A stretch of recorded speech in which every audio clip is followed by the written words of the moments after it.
Hey, everybody, and welcome back to On Deck, a Prospects Live podcast. We are your friends, your hosts, starting, of course, with me, your friend, your host, your boy, Drew Wheeler. Happy to be with you, as always, for another loaded episode of On Deck. And with me, as always, my co-hosts, comrades, colleagues, and cohorts, starting to my right. I don't know how this is going to be laid out in the final edit, but he's to my right now.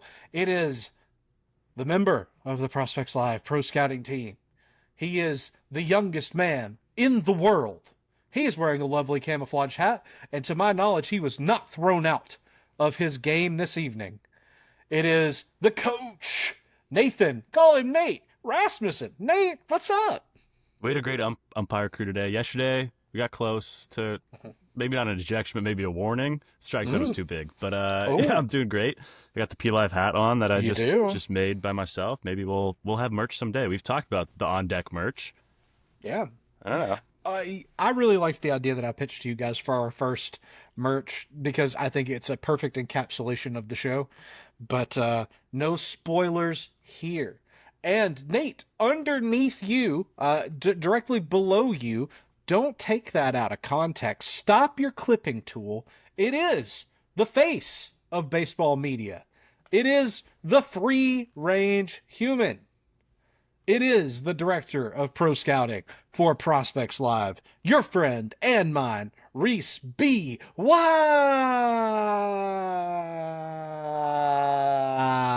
Rhys, what's up? Nothing much. I think that Nate should have just got ejected just to fire the boys up, get them going. Yeah. I don't know when the next game is, but maybe that lights a fire under their butt. He told us some things that they're talking about in the dugout. So yeah. I'm with you. I think those kids got to focus up. I mean, they clearly have good coaching, but these dugout conversations, they're always going to get a little bit off the rails. We're adults. We all know. We've been around the game. The conversations are going to weave. You know, there's no stopping that. But third inning, Nate. Yeah, I don't want to expose the kids, but yeah, we were bad on our runner calls today too. We just got to lock in a little bit. You know, the mental game is slipping from time to time, but we got a tournament starting Thursday. We're going to win that one for the On Deck pod. We're going to do it. Do they listen? Win Are one they for fans? the giver. I hope not. I don't think so.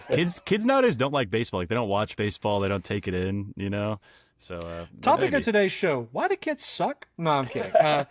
Well, guys, we've got a loaded show. Oh my gosh, who's that? something is amiss. As you might have noticed on your screen, we have a guest. It is, of course, my Dynasty teammate at Prospects Live, one half of the Dynasty Pickups boys, Kyle Sonntag. Kyle, hello. Hello, Drew. How are you guys doing? I'm super excited to be on with you. Thank you for having me. It's our pleasure. We're so excited to have you, the most vascular member, the most jacked man on the Prospects Live staff. Guys, it's official now. We have him, the Incredible Hulk, with the Incredible Bulk. It's amazing. We've got Hercules and Jercules on the same pod. It's a miracle and a marketing opportunity come to life. Kyle, what a treat it is to have you on deck. Thank you. Thank you again for having me. Like I said before, I've been looking forward to joining you guys. You guys have quickly become one of my favorite podcasts to listen to. I make sure to tune in every time I see a new episode out there. That's so sweet. Thank you.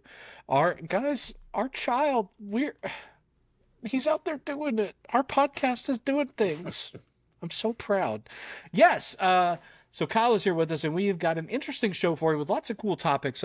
We're talking buy or sell breakouts today. So I'm sure you're wondering, some guys in the minor leagues, guys in the major leagues, do you buy this breakout? Is this a long-lasting thing, or is this maybe just horseshoe up the bat, lightning striking, super luck nonsense, devil magic? We've got a lot of ways of saying it. Is it that, or is this legit? We're going to find out tonight. We've got some topics to talk about. Going to do a little bit of PLive news. Got some interesting what's on your mind coming up, as well as an interview that Nate has performed in your time in Phoenix at the Draft Combine. Don't want to give it away because we've got some great stuff coming. But before we get to any of that, we have got to run you over to the Drop Teens. We're going to put them sweet, sweet tunes in your ear. And when we get back, we're going to get right into the action. So enjoy this song. We'll be right back. I don't wanna try that hard. I ain't gonna show that card. People start to wonder if you live here now. and the boys in the corner are trying to figure you out. I don't wanna play that game. I don't wanna know your name. We are back from that lovely little song right there. I don't know which one I put in, but it was definitely a good one because there are no misses in the Drop Teens discography, in my opinion. And we're going to go straight into some buying or selling breakouts. So we have some minor league names to start this off, and then we're going to go into some more notable major league baseball names. And we're going to kind of go round table, just buy or sell. If you have a thought or two to accompany it, we'll do it. But we're going to get through a couple names here, and you know, this definitely has Dynasty relevance. We got Kyle and Drew here. We don't always talk Dynasty baseball here, but I think it matters in this episode, talking about, you know, are these guys breaking out, or is this kind of a flash in the pan? So I'm going to go straight into our first guy right here, and that's Luis Pena, one of the more polarizing prospects in baseball and at Prospects Live. We have a lot of differing opinions on him, and Rhys hates going first, so I'm going to throw it to him at the end. I'm going to start off with you, Drew. Luis Pena, are you buying or selling the breakout? He's been good before in his career, right? DSL, but we're talking stateside breakout here for Luis Pena. Mm-hmm. Yeah, interesting you point that out. And before I give my opinion, I wanted to say thank you. It's nice to talk about Dynasty baseball. You know, we talk a lot about real world baseball, and we talk a lot about the draft and pro side scouting and things, but we picked the right topic for our guest. I have to compliment him and his knowledge, because Kyle is very modest but incredibly talented. He and his partner Taylor are some of the guys that know the pool of players deeper than anyone. They study this for their work, the Dynasty Baseball Pickups podcast. They tell you who to pick up in leagues, and they're identifying the breakouts before anybody else 99% of the time. So please check them out on all of your favorite podcasting stuff, as well as at prospectslive.com, where you can get the written version of their work, which is fabulous. And you got, Kyle, I love that you guys shout out teammates. Y'all are all the time shouting out guys at Prospects Live, and I think that's so cool. It's a nice thing to be like, oh, that's sweet that they shouted you out. So I love that. Anyway, Luis Pena. Nate, you said a mouthful when you said that he is controversial. Without getting particularly memey with it, yeah, Luis Pena is certainly controversial. I know that he's certainly considered in the upper echelon of prospects right now, especially shortstop prospects. And that's saying a lot, because, guys, shortstop prospect is a loaded demographic. Your question, Nate, was, am I buying or selling this stateside breakout? I think that I am buying with discernment. And my discernment comes from the fact that I think I'm buying when available, which is none of the time currently. I think at this point, Pena is almost a sell because of how obvious the buying opportunity is. I think that there's such an opportunity for this. I mean, just looking at his numbers right now, a 13% strikeout rate is below average for the Class A level. Nearly 8% walk rate, also strong for that level. Guys, it's a great zone swing rate, an incredible zone contact rate of 85%. I think the skills are there, but from a asset management perspective, I think this is honestly a time that selling is wiser, but I am buying the breakout. 100%, Drew. I think that you articulated that very well, as far as there might not be a buying or selling opportunity, but he's there, right? Kyle, what are your thoughts on Luis Pena? First, I just wanted to again say thank you, Drew, for all the kind words. It's so easy to shout out everyone in our articles with all the fantastic work that everybody else around Prospects Live does. But with Luis Pena specifically, I am 100% with Drew here. I'm buying the breakout, but I'm also recognizing that he's going to be a very difficult player to actually buy in Dynasty Fantasy Baseball right now. I think maybe some places have gotten out over their skis a little bit with how much they are valuing him, and that has created kind of the situation Drew is outlining here, where what he's doing looks legit, but it's creating a really tough environment to actually go out and buy Luis Pena. I think that's really, really well put. Rhys, I'm really curious where you kind of stand on Luis Pena. We've talked about it a couple times in the pod. You and me might be a little lower on him than others, but where are you at as far as buying or selling the breakout? I think one of the things I'm selling, I'm buying the breakout, selling the asset. I feel like we're all in agreement here. I'm no stock person. So I'm not licensed to give financial advice. But if you want to follow my financial advice on Luis Pena, it would be to sell him. To sell. I think his value is almost near its peak because, I mean, some people are valuing him as a top 10 prospect, and I don't think that's necessarily wrong in the Dynasty space, but I think there are prospects I would rather have over him. I was going to play a game, but I didn't think about this until like a minute ago. Drew and I's favorite segment on Pat the Show is Game Time. I just couldn't think of any names that I would be like, would you rather have Luis Pena? Maybe we can come back to that at some point. But yeah, I think that, also there are some concerning things. He doesn't walk all that much. He doesn't strike out a lot either, but to be fair, but he doesn't walk all that much. So there's a level of baseline safety that I kind of worry about with him as he gets up in the minor leagues. He also swings and misses and chases sliders and breaking balls just in general. 31% sliders and 32% curveball. So it's enough to be, it's like a yellow flag. Something just along that note, Rhys, that you're mentioning is just looking at kind of the more baseline numbers, even then kind of getting into the more granular pitch level data is, I mean, he's swinging 50.2% of that. So just call it a 50% swing rate. That's still more than average at the level. I think that Pena's putting the ball into play, but I mean, considering he's just at Class A, when you start to see guys, like you said, a slider of even more ferocity than just what A ball can give you, imagine what the swing and miss is going to look like. And I think Kyle might have said it, people are out over their skis. I love that. That's such a great analogy. I need to put I don't have a pocket on the shirt, but I'll put it in a pocket somewhere. That's just great. And Rhys, I think that's incredibly astute on your part to call out the breaking ball, the trouble to recognize the breaking ball right now too. Yeah. This is awesome. I just love how many opinions we have and how everyone's kind of in touch. Like, this is super notable that we have three guys saying the same thing here, and I would be the fourth. I'm right with you guys. I align very strongly with all of your thoughts. If you're in a league with Ross Jensen and he somehow doesn't have Luis Pena, you need to trade him to Ross right now. Ross did a really cool Twitter poll, and there were a lot of people clamoring for Luis Pena as the number one prospect in baseball on that poll. It was a significant amount. Like, I think I saw more than like Sebastian Walcott, like a notable amount of people on Ross's Twitter following were voting Luis Pena as the best prospect in baseball. And if there's a guy in your league who's buying or drinking that Kool-Aid, I would sell him off at that highest possible price, because it's not going to get much better than that until maybe 4 or 5 years down the road when he's in the MLB. So I really like what you guys said there. And we're going to move right into another prospect who has just a ton of helium right now, moving his way up and onto top 100 prospect lists.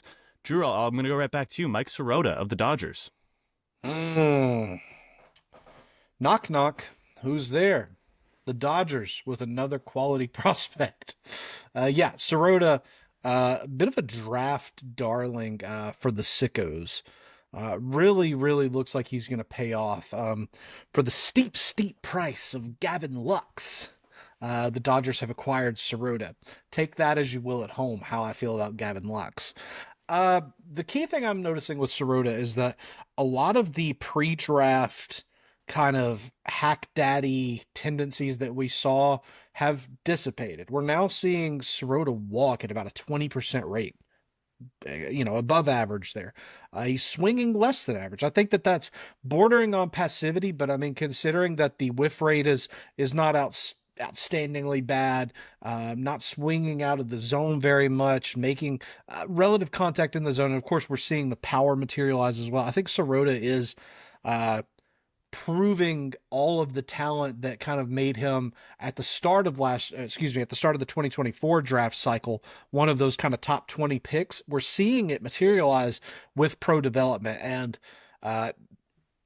who could be surprised that it's the Dodgers getting this out of him? I think it's a firm stamp buy on Mike Sirota and his breakout. Kyle, what do you got on Mike?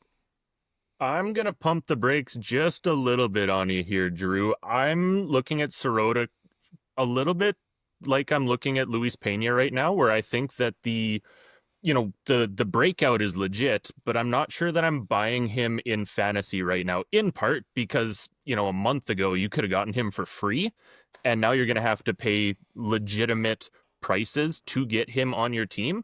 But part of it also goes back to that approach that you're referencing, because in high A, it is a fairly passive approach, but it was different when he was down in low A. When he was in low A, he was passive in the zone and aggressive out of the zone.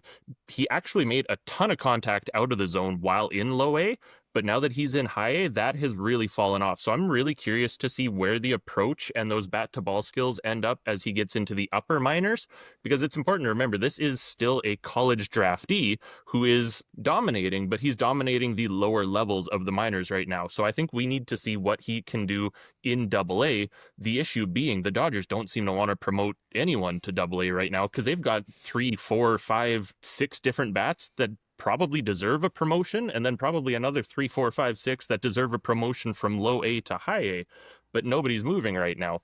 I think we need to see what Mike Sirota looks like in the upper minors before we can really buy in. I buy the breakout. I'm just not buying him in Dynasty right now. I like that a lot, Kyle. Rhys, where do you stand on Mike Sirota? I wish I could be higher on him than I am. We kind of have him as the 5th best in real life Dodgers prospect, and that's because, like as Kyle was mentioning, two of his teammates at the Great Lakes team are also on this. It's a weird roster too. It's like 4 or 5 outfield prospects who are rotating in. I mean, Zaire Hope, Josue DePaula, Mike Sirota. Who's the speedster who can't hit? That's not important. Yeah. So they've got a bunch of guys that they're vacillating between all 3 of those outfield spots, but I'm buying it. I think that the swing he's made a noticeable change, and for the low price of Gavin Lux, the Dodgers have done it again. They really did. They really did do it. They essentially just added him to their draft class, getting a guy that they didn't have that they didn't draft, and they still got a guy who's probably super high up on their board. Kyle, I have a question for you here. I'm not the biggest Dynasty guy ever. How does a prospect being on the Dodgers make you think about his future value? Because it takes more to break the MLB squad as a prospect with the Dodgers.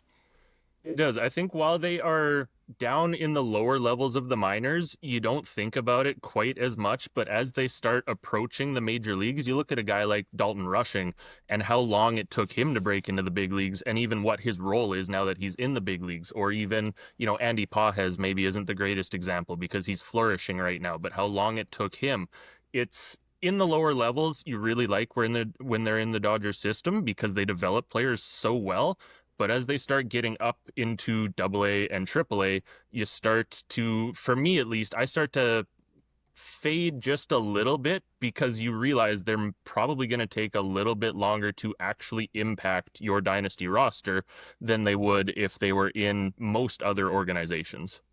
It's not just the Dodgers, it's the fact that they also have like 5 upper echelon outfield prospects on that team too. It's The cards almost feel stacked against Mike Sirota, but there's a lot of time left, obviously. I'm going to reverse our order here for our next guy. Rhys, what are your thoughts on George Lombard Jr.?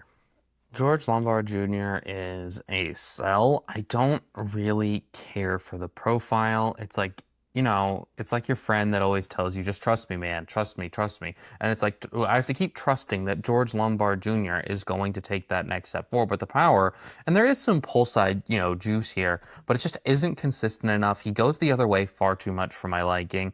I mean, he's, it's a 390 OBP, 255, average, but it's just not what I really want from a fantasy prospect. I want a little bit more power if he's going to play second base. I know we've talked about it plenty of times now. Chris Blessing on a podcast that I was on said, if you're a second base prospect, I need to know that you're going to hit 25 home runs or steal 25 bags. And do I think George Lombard Jr. is going to do either one of those? Because he's not supplementing, he's not kicking Anthony Volpe off of the roster because he's a good defensive shortstop. So, and being in AA, we'd have to start having those sorts of conversations. So I'm selling George Lombard Jr. I'm probably the low man on him. I think that is articulate analysis, and I agree with you, but we'll get into that later. Kyle, where are you standing on George? I agree with Rhys as well. I admittedly have probably fallen victim to this myself, but I think a lot of people are putting the tools, and more importantly, the projection of the tools, ahead of the actual production when ranking him right now.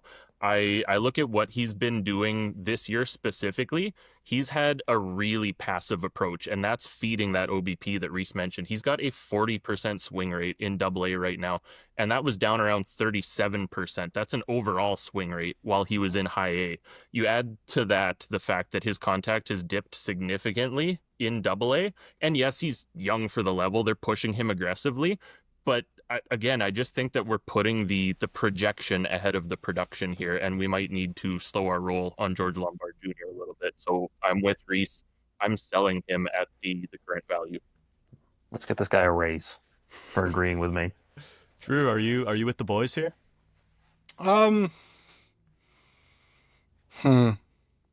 Yes and no.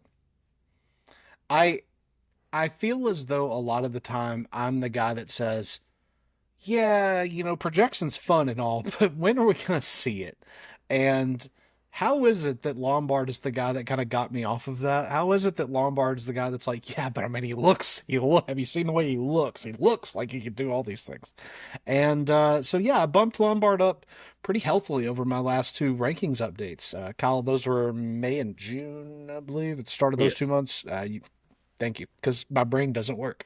But yeah, I bumped up Lombard pretty healthily, but then over in the time since, Nate, people that I respect, Matt Thompson, and people that I talk to more than nearly anybody other than my wife, Rhys, yourself. I thought I was your wife. Well, we've already been through this. If you listen to Nate, then yes, you are, because Nate, whatever. Anyway, the point is that I think I'm being influenced by my friends that maybe Lombard is not everything his projections think he could be. Maybe he's not everything that the prognosticators see for him. But one thing that I'll point out is that I will be bold enough to Neville Longbottom and stand up to my friends here. And Rhys said at some point, it may have been just a moment ago, that what if Lombard is just second base Anthony Volpe? If that's the case, then yeah, I want that player. Like, Anthony Volpe is not the most exciting. He certainly has his warts, but at the same time, that's a guy that can go 20-20.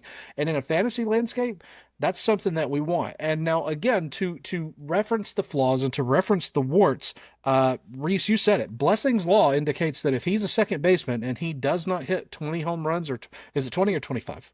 25. Excuse me. 25 home runs or steal 25 bases, then really what's the point? I think that that's a realistic thing to worry about with Lombard.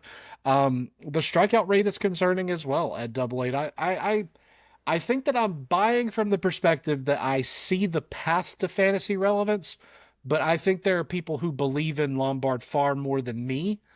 And in the interest of, again, playing your assets, always get the good deal and sell when you can. So...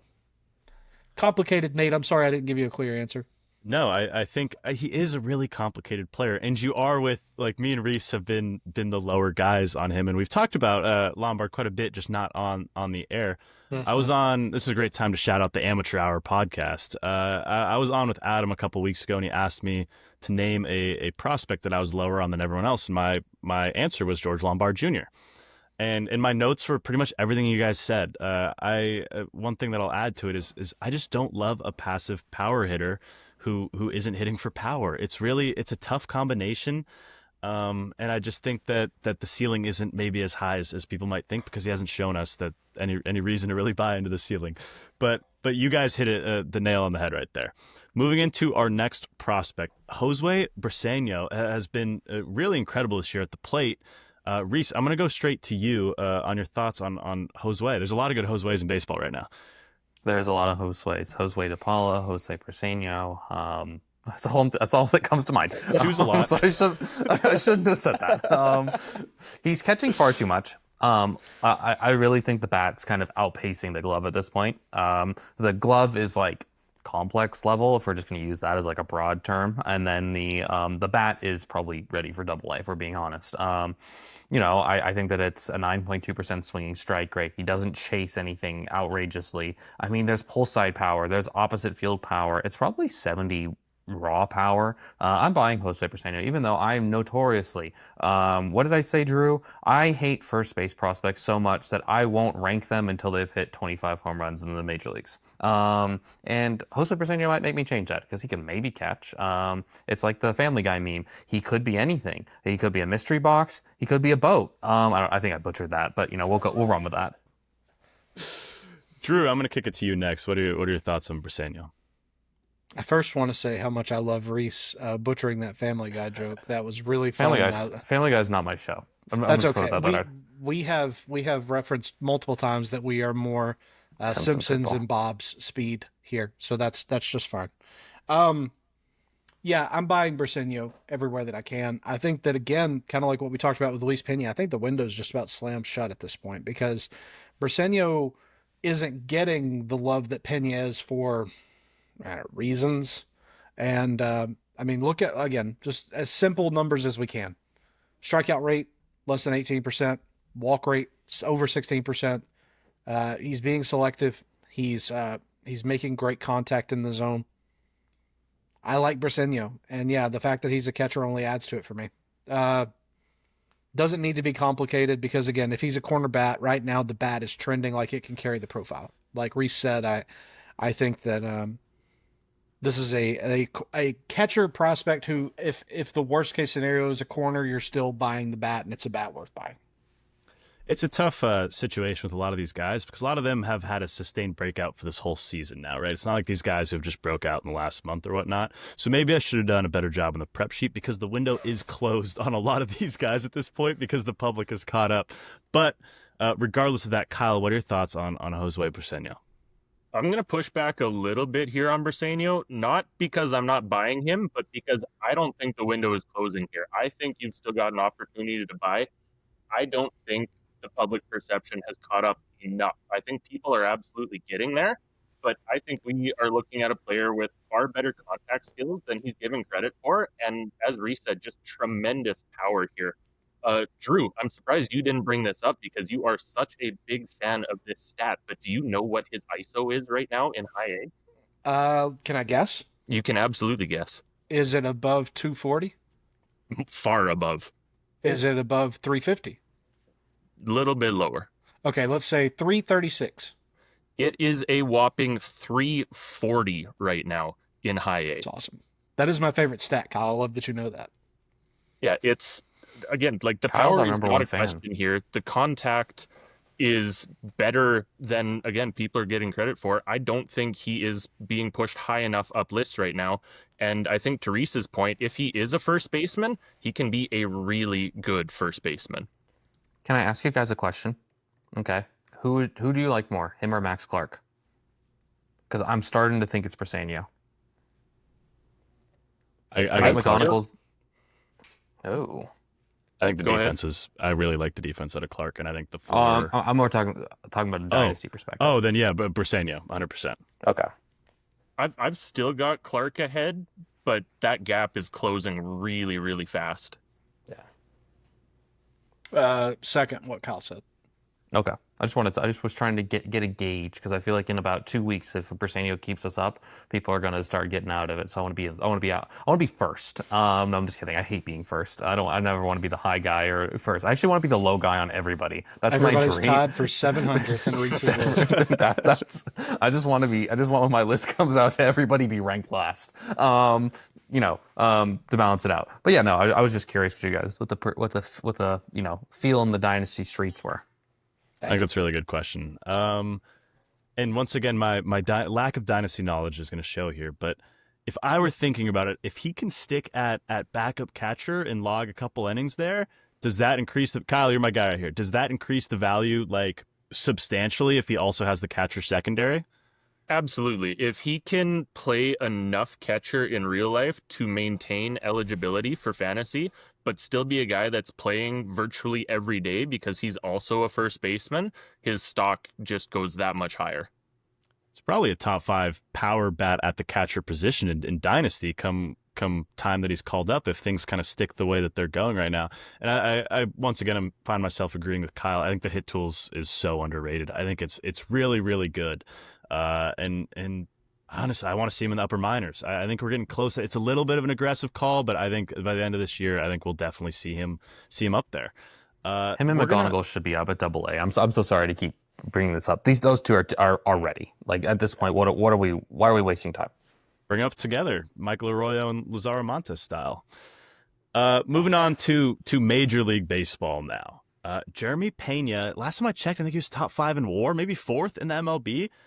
What do we got on Jeremy Pena? Drew, I'm going to kick it to you first on this one. Are you buying or selling the breakout? Tough question. I think I'm buying I'm tentatively buying the breakout.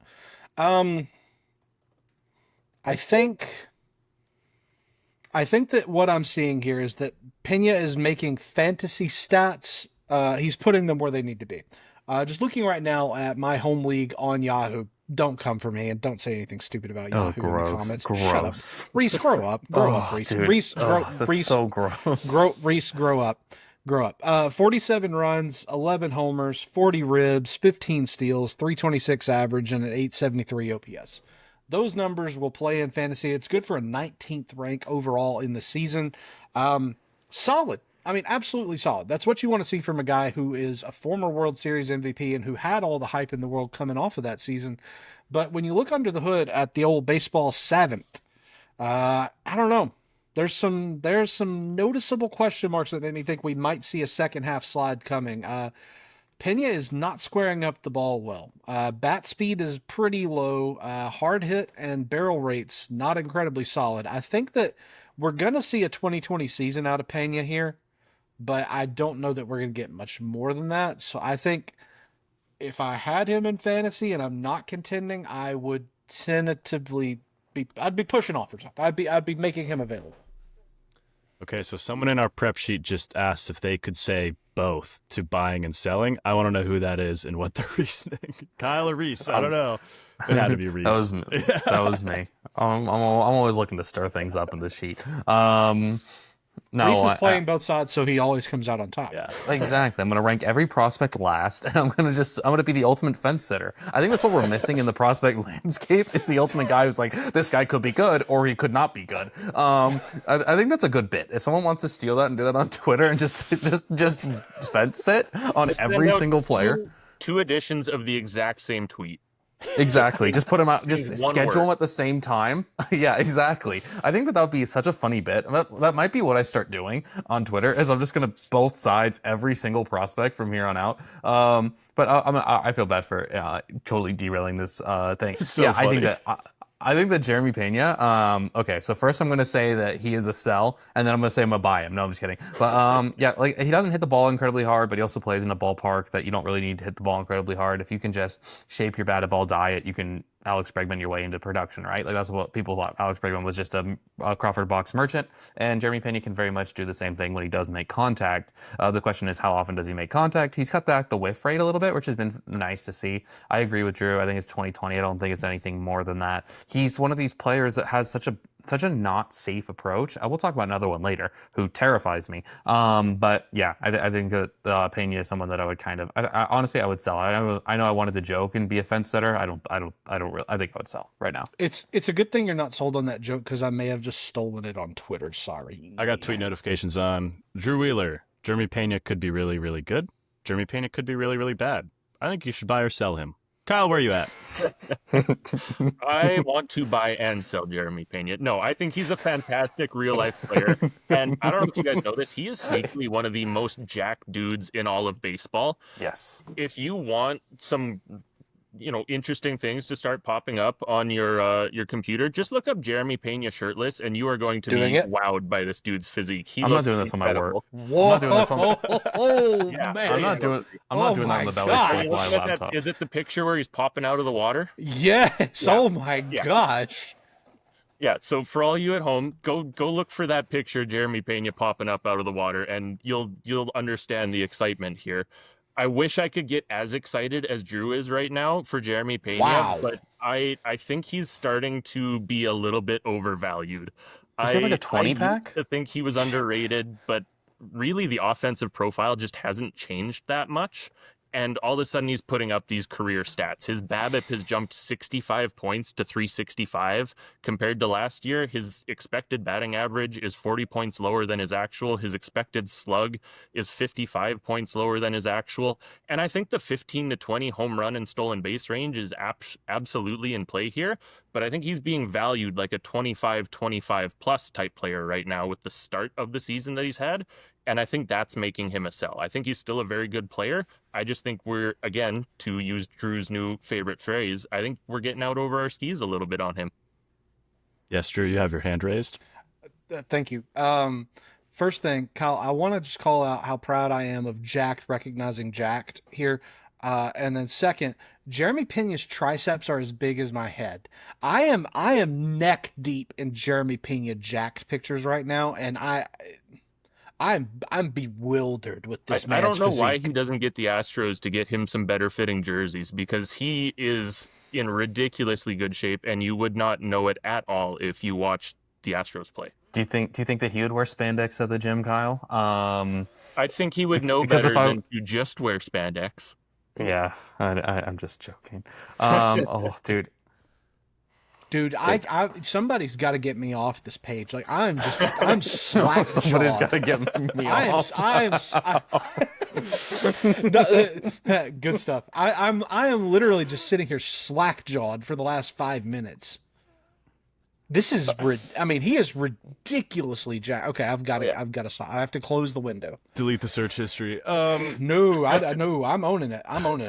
I think Jeremy Pena is a firm sell for me as a Mariners fan. I struggle with watching him so often. And honestly, like anytime I watch him on the TV or in person, I never come away that impressed with him. Granted, this year is the breakout, and I haven't watched as much from this year. But believe it or not, I'm agreeing with everything you guys say. Once again, it's almost like great minds think alike.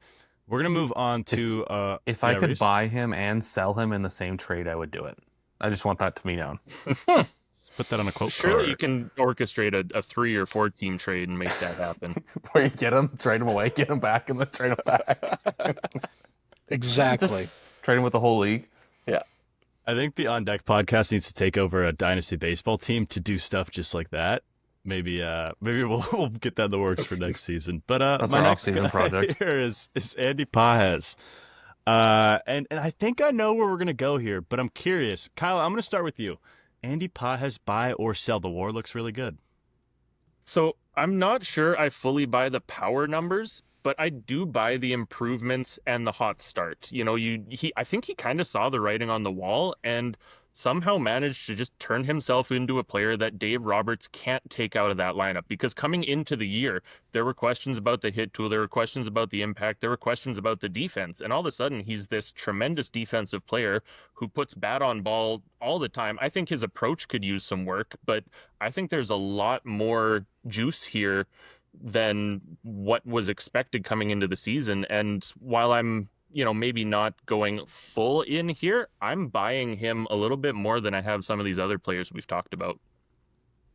Yeah, looks like 50 games in center field with really good defense. Drew, where do you stand on Andy Pages? I like something Kyle just said a lot about how he monitored and changed from last season and is working on his contact, and Kyle is buying the contact. I think that I'm buying Pages on the odds that next season and beyond, we find some sort of creamy middle between the power merchant selling out for power and the contact. Like, I love what Kyle said again about, sticking in the lineup. Can't be taken out of the lineup. Obviously, Nate, you said it. The defense has been tremendous in center field. You love that. Another thing that I really like with Pages is, again, going back to Baseball Savant, the launch angle is looking really good. So even if the power is not necessarily all real, looking like the average exit velo, the barrel rates, hard hit rates, those things can be improved because we've seen Pages do those things in excess in the past. I think that we're seeing kind of the bricks being laid towards a really nice path to a competent and consistent player. So yeah, I think I'm buying pretty confidently with Pages. 16 home runs in the first half isn't even over yet. Was not on my Andy Pages bingo card whatsoever, and I don't think it was on very many people's. Rhys, the low man. Andy Pages, what are your thoughts? You mean the middleman? Pages is his lift and pull approach he's gotten his timing down this season. It seems like he's not hitting as many infield fly balls, which has really helped. He's cut that down. He's honestly cut that in half, some might say.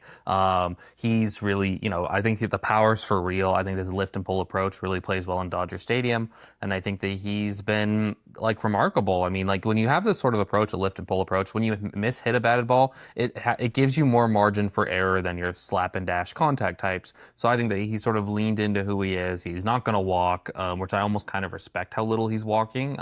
Although it does make me worry. There's that baseline level of safety. When you're walking sub 5%, it's a little alarming, but he's not striking out at an unreasonable clip either. Like I said, the lift and pull approach and everything like that. So yeah, I'm in on Andy Pages.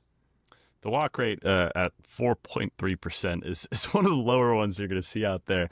One thing I always think about with these guys who don't walk and put the ball into play is you're going to have ups and downs, man.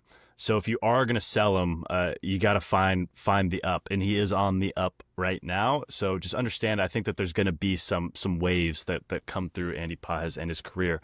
Can I say, in quoting our dear friend Adam, can I just say the vibes on Andy Pages? I don't know if I love the vibes on him. If I'm thinking straight vibes on a player and I'm going off just vibes, is he center fielder for the Dodgers vibes? Am I completely off base here? Silence. Okay. I'm just Googling Andy Pages vibes to see what comes up on Google image search. He's actually just Googling Andy Pages shirtless. Let's be real. Let me just change this. I don't think you're going to get another Jeremy Pena here, Drew. I'm sorry. Nah, it did not work out. This is not Andy Pages. I'm just going to go back to Andy Pages vibes on Google image search and see what turns up that way. So I let us into a rabbit hole. Up, I think coming into the year, I would have said I'm not thinking of him as a center fielder, but with what he's doing right now, I think he's making it work, and I think that he can continue to make it work until he doesn't, and that's maybe not the best answer. Maybe that's the middleman. I should have saved that line for Rhys. It's working until it doesn't, but I think that's kind of the case here, because it really wasn't working until now that it is. That would be such a funny thing to like. I feel bad for people, but you start a Patreon and you just write it. It works until it doesn't. Oh, dude, you guys are giving me such great ideas. Maybe I won't be on this podcast much longer. I'll start my middleman Patreon. The arbitrator, Rhys White. Is it arbiter, or is that the person who cuts plants? Okay, we're going down a bad rabbit hole here. I'm gonna move on to Jesus Luzardo. Buy or sell. Let's go right back to Rhys. Jesus Luzardo. The FIP is better than the ERA. Are you buying or selling the breakout? He's been a good pitcher this year with some interesting starts mixed in. Some interesting starts, to put it lightly. I decided to start him in one of those, and let me tell you, it was not a fun day. I think that was the day that like 4 pitchers decided that they were just going to have like absolutely horrific outings. That was the day of Brandon Pfaadt's yes hitter. Yes hitter. One of my favorite things in all of baseball. Who else had a blow up outing that day? It's going to go down in history. Jesus Luzardo, the sweeper that the Phillies have got him working on, has been fantastic. I don't really buy the rest of the stuff, honestly. Like he does kind of worry me. He's someone who's had bouts of being ineffective and bad and ineffective and bad in his career. So maybe this breaking ball, the sweeper change has really unlocked some things for him. But I don't know. I guess I'm just gonna say I would sell high, because I do worry. Like, this isn't the Jesus Luzardo that we all know. It'd be like if someone told you to buy and sell a Nick Pivetta after his 4 good starts that he strings together in a season, right? I feel like Jesus Luzardo has a little Nick Pivetta-y to him, if that makes sense. Drew, are you buying everything that Rhys just said? No, I'm not. That's fine. I wouldn't either. It's not because Rhys said it. It's just because Rhys is correct. And he says that Luzardo, I think that Pivetta is the store brand Jesus Luzardo at this point in his career. And I think that that's fine. I mean, we've said it, or have we said it? Have we talked about store brand things? This is a ridiculous conversation. I'm getting way into the weeds. I think that Luzardo has shown improvements. And as Rhys said, maybe it is the sweeper. Maybe it is getting into a team that needs him to come out and win. Maybe it's a persistent-ish health. But I think that what we're seeing with Luzardo for fantasy this year has been a relatively consistent pitcher who has had bouts of ineffectiveness lately. So I think that if this question was asked and posed maybe even 2 weeks ago, this answer would have been, yeah, probably buy. I think that, again, like a lot of the things here, it's dependent on your team context from a dynasty perspective, but we're kind of just talking from a general sense. Buy or sell the breakout. As a Phillies fan, I'm going to buy the breakout here. Whenever we traded for Luzardo, I was excited to have him because this is a young player who's always had talent and just couldn't make the health work for him. And thus far this season, he's been what I would have expected elsewhere. And I almost want to say that if this was taking place in Miami, on that, disaster bus team, we'd be lauding him as one of the most amazing, can't wait for him to be traded, get him out of this garbage team. But because it's with a winning team that people expect to win, we're like, it could be better. Not that you are, Rhys, just people in a general sense, I think, are expecting more out of him than is fair. Kyle, where do you stand on this? So I'm selling Luzardo, but not because of anything he's doing on the field. This is honestly kind of what I was expecting from Luzardo. I've always seen him as a very high upside arm who's going to have some of those blow up outings, maybe not to the extent that he did where he had those back-to-back just horrific outings. I don't think we should expect that to happen again.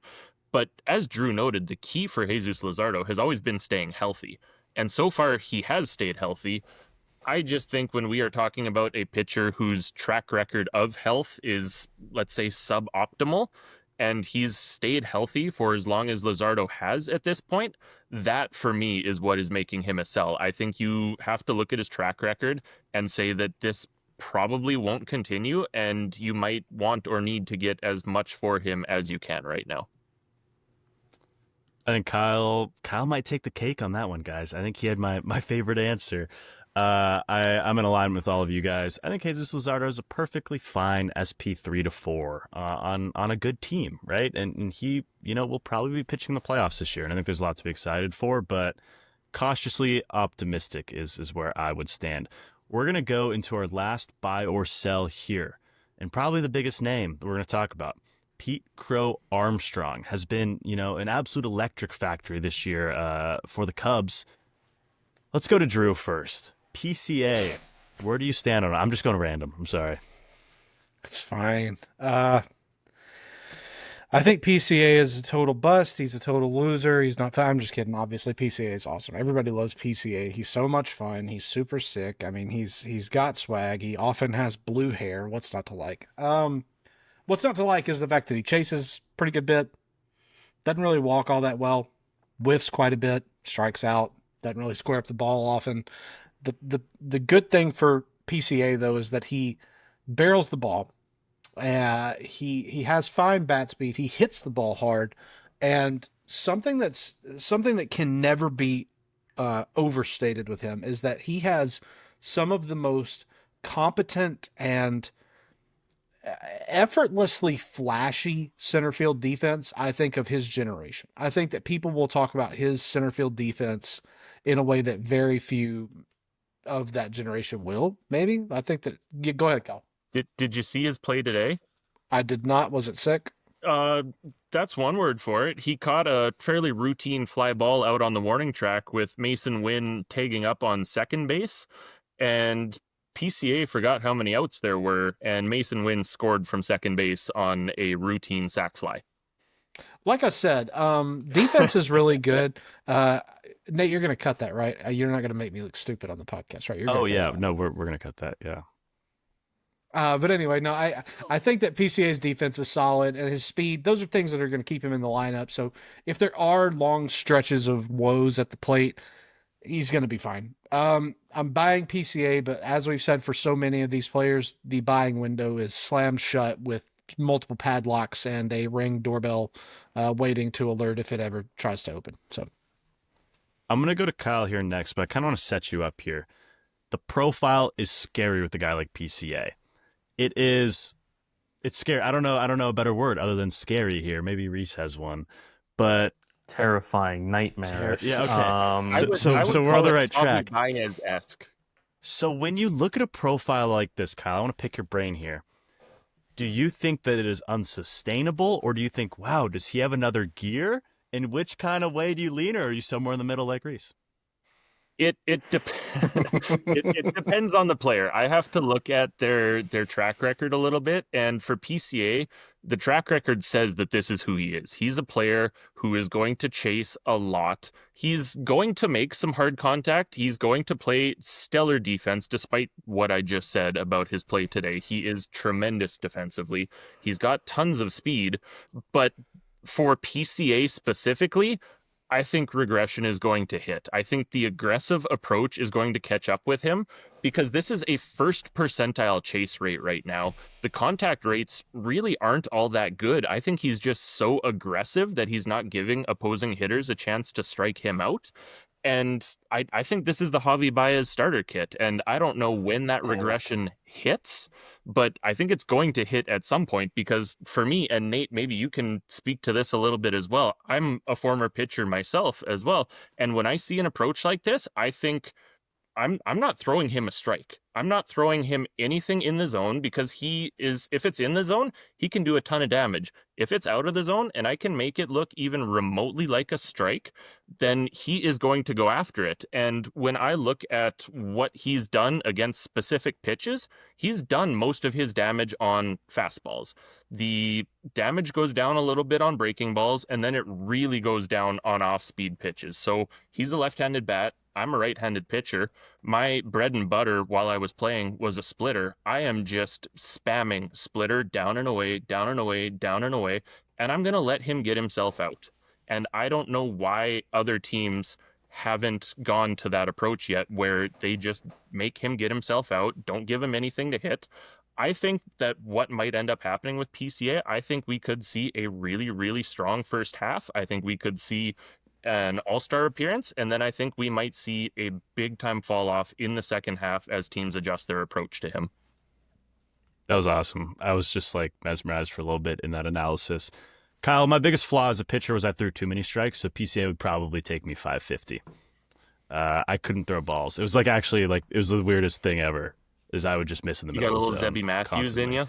Yeah, it was like my bad days. I threw like 80% strikes, and it was a real problem because I wasn't that good. Rhys, PCA, where do you stand?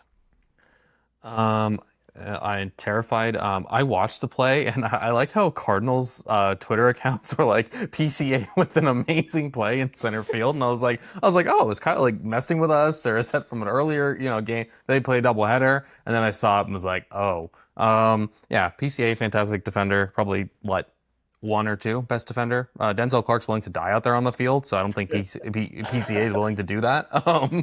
But yeah, I don't know. I agree with everything that you guys have said. The walk rate's scary. 4% walk rate, first percentile chase rate. When we're talking about a guy who chases 44.7% of the pitches he faces, it's pretty. It's not fun. And I agree. I think he's going to be a pretty. There's a chance that he could be a really pretty steep downturn in the second half. And like Javi Baez is able to get by on this. And then once the bat speed goes just a little bit, these sort of players, they take a dive down. So if there's any sort of nagging injury, if you notice anything, I think you should sell. And well, not sell, but like, and actually, I don't know. Now here's my fence sitting. But I don't know what to do with them. I'm just throwing out words, but I don't know. When the bat speed goes with these sort of players, it tends to be very ugly. Like we saw with Javi Baez for a couple of years there. I would like to shout out Darren Doc Eisenhower for maybe a month ago or so on his Sunday Smoke article series. He said to sell PCA for a lot of these reasons that we've been talking about.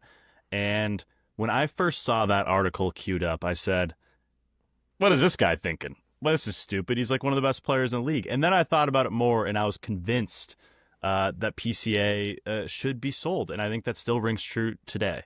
So I just wanted to shout out Doc there. I think he had a really good take with that one. We're going to move off buy or sell breakouts now, and I just want to have the Cal Raleigh talk right now. The American League MVP race has kind of separated itself to two guys with maybe one or two more hanging in the back if there was a major injury to a guy like Aaron Judge. But Cal Raleigh versus Aaron Judge right now, I don't know who I want to talk first about this. Kyle, we're going to go to you. As the guest of honor, where do you stand with Cal Raleigh, and can he win the MVP this year?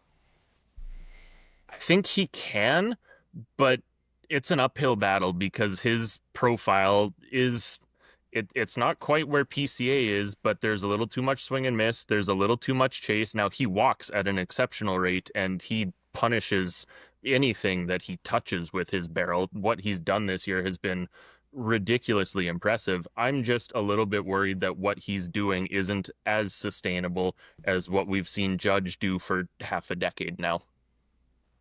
I think that this is just an interesting conversation to have because 2 weeks ago, Aaron Judge was absolutely the unanimous MVP.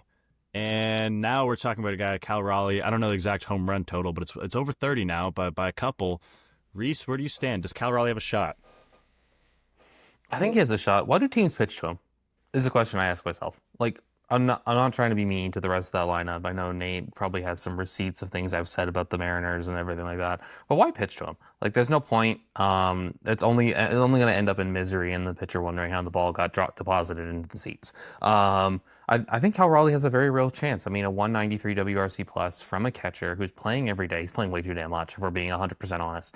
He needs some days off his feet. Maybe they can call up this guy. His last name starts with a Ford. Maybe he can come up and spell him, but I don't know. I don't know what this Mariners team is doing. They're unserious about giving their guys some days off. But Cal Raleigh's awesome. Like I think that it wouldn't be a shame if he didn't. If there was a little slight tick in production and then he ends up finishing second. He's had a fantastic season though. Him and Judge is going to be a very fun. Unless you're a Yankees fan, then you think that Aaron Judge is the greatest gift to baseball. And those people also like. We're not going to get into that. Yeah, I'm so happy that Cal Raleigh's in this spot because I saw him as a prospect and I was like, yeah, this guy's like fine. Like he's massive. He's huge. He's built like a brick. Oh, I don't know if we're allowed to cuss on here. I think I cussed in the last podcast. I'm gonna try not to do that. He's built like a brick blank house. So yeah, I'm a big fan of Cal Raleigh. They don't call him Big Dumper for nothing. They don't call him Big Dumper for nothing. He's walking around like double caked up on a weekday. I almost did a spit take now. The best jerseys at Mariners game when I go are the ones that literally say Big Dumper on the back of them. I think they literally just sell those out of the team shop now. Like it's a jersey that they mass produce. It's not even custom at this point. Touching off Rhys's point earlier, Cal Raleigh's protection is Jorge Polanco, who has not been anything more than league average since his early season kind of hot streak. And then it goes to Randy Arozarena. Those two guys are not going to hit probably 20 home runs this year, either of them. And then you look at like Paul Goldschmidt and Cody Bellinger hitting behind Aaron Judge, and I really do wonder if teams will stop pitching to Cal Raleigh in the second half. And also you have to think that there aren't durability concerns with Raleigh, but anytime a catcher plays that many, he leads the league in innings behind the plate, I'm pretty sure, this year. It has to be a concern, and if he's going to hold up. And I think both him and Judge have concerns about like, okay, could the health remain for two different reasons. But Drew, Cal Raleigh, what are your thoughts on him? I wanted to bring up one more point on Cal Raleigh. Let's look at the ranking of catchers by home runs. Cal Raleigh, left-handed, 21 home runs. Logan O'Hoppe, Hunter Goodman. Number 4 is Cal Raleigh, right-handed. So, what he's doing as a switch hitter is also fantastic. I'm so sorry. I wanted to bring up that tweet. He's just now kind of turned into a complete switch hitter. In the past couple of years, he was not very good from the right side, and he has 100% kind of rounded out his game in that way. To where Mitch Garver doesn't even get starts anymore because Raleigh can hit both sides. Sorry, Drew. Thank goodness. What do you got? That's okay. Well, Nate, you and Rhys were kind of talking about why are they still pitching to Cal Raleigh. I think it's because there's probably 2 explanations I can come up with off the top of my head. And this is just consternation, so I'm going to take this with a grain of salt. Everything I said should be taken with a grain of salt on this podcast, but whatever. I think that this is far and away the best we have ever seen Cal Raleigh in Major League Baseball. Far and away. Likely a career season for him. Our team's just thinking like, all right, the other shoe is going to drop any day now. Throw your best stuff at him because at any given point we could see him return to being Cal Raleigh garden variety catcher. Or is this something where, they're like, okay, I think my stuff is better than Cal Raleigh, no matter how many home runs he's got. Our guy's stuff is better. Is it just arrogance against the catcher? I don't know. Can Cal Raleigh win the MVP? Yeah, absolutely he can, Nate. He can. I think that it all comes down to, obviously, the voters, which is like herding cats, trying to predict what they're going to do. But I think that when you look at it from the sense of, like you guys said a minute ago, look at who's hitting behind Aaron Judge. Okay, but from the same perspective, look at who's hitting behind Cal Raleigh. If neither of those guys are 20 home run threats, and yet Raleigh is putting up numbers comparable to Judge, and the Mariners are winning more games due strictly to his bat, I think that says a lot in terms of a most valuable player. And I think a lot of the times the MVP award is skewed to be most valuable player on a playoff team. That's not necessarily the way the most valuable player should be in my mind. Of course, this is me being eternal optimist and thinking that everything is sunshine and rainbows at all time, and it certainly is not. Cal Raleigh could win MVP, and I think he's done nothing short of put up an MVP caliber season thus far. I think Cal Raleigh has been the most valuable member of a team so far this year, and that is what drives me to think that it's a kind of a 50-50 race right now. And just as a Mariners fan, the discourse needs to be had here that no outlets had him as the best catcher in the league heading into this year, despite the Platinum Glove last year. Adley Rutschman was going to be the 2026 World Baseball Classic catcher for the USA. And Cal Raleigh has established himself so far in front of these other guys that I'm just so happy that like my Twitter rants of last year are like now they've been backed up.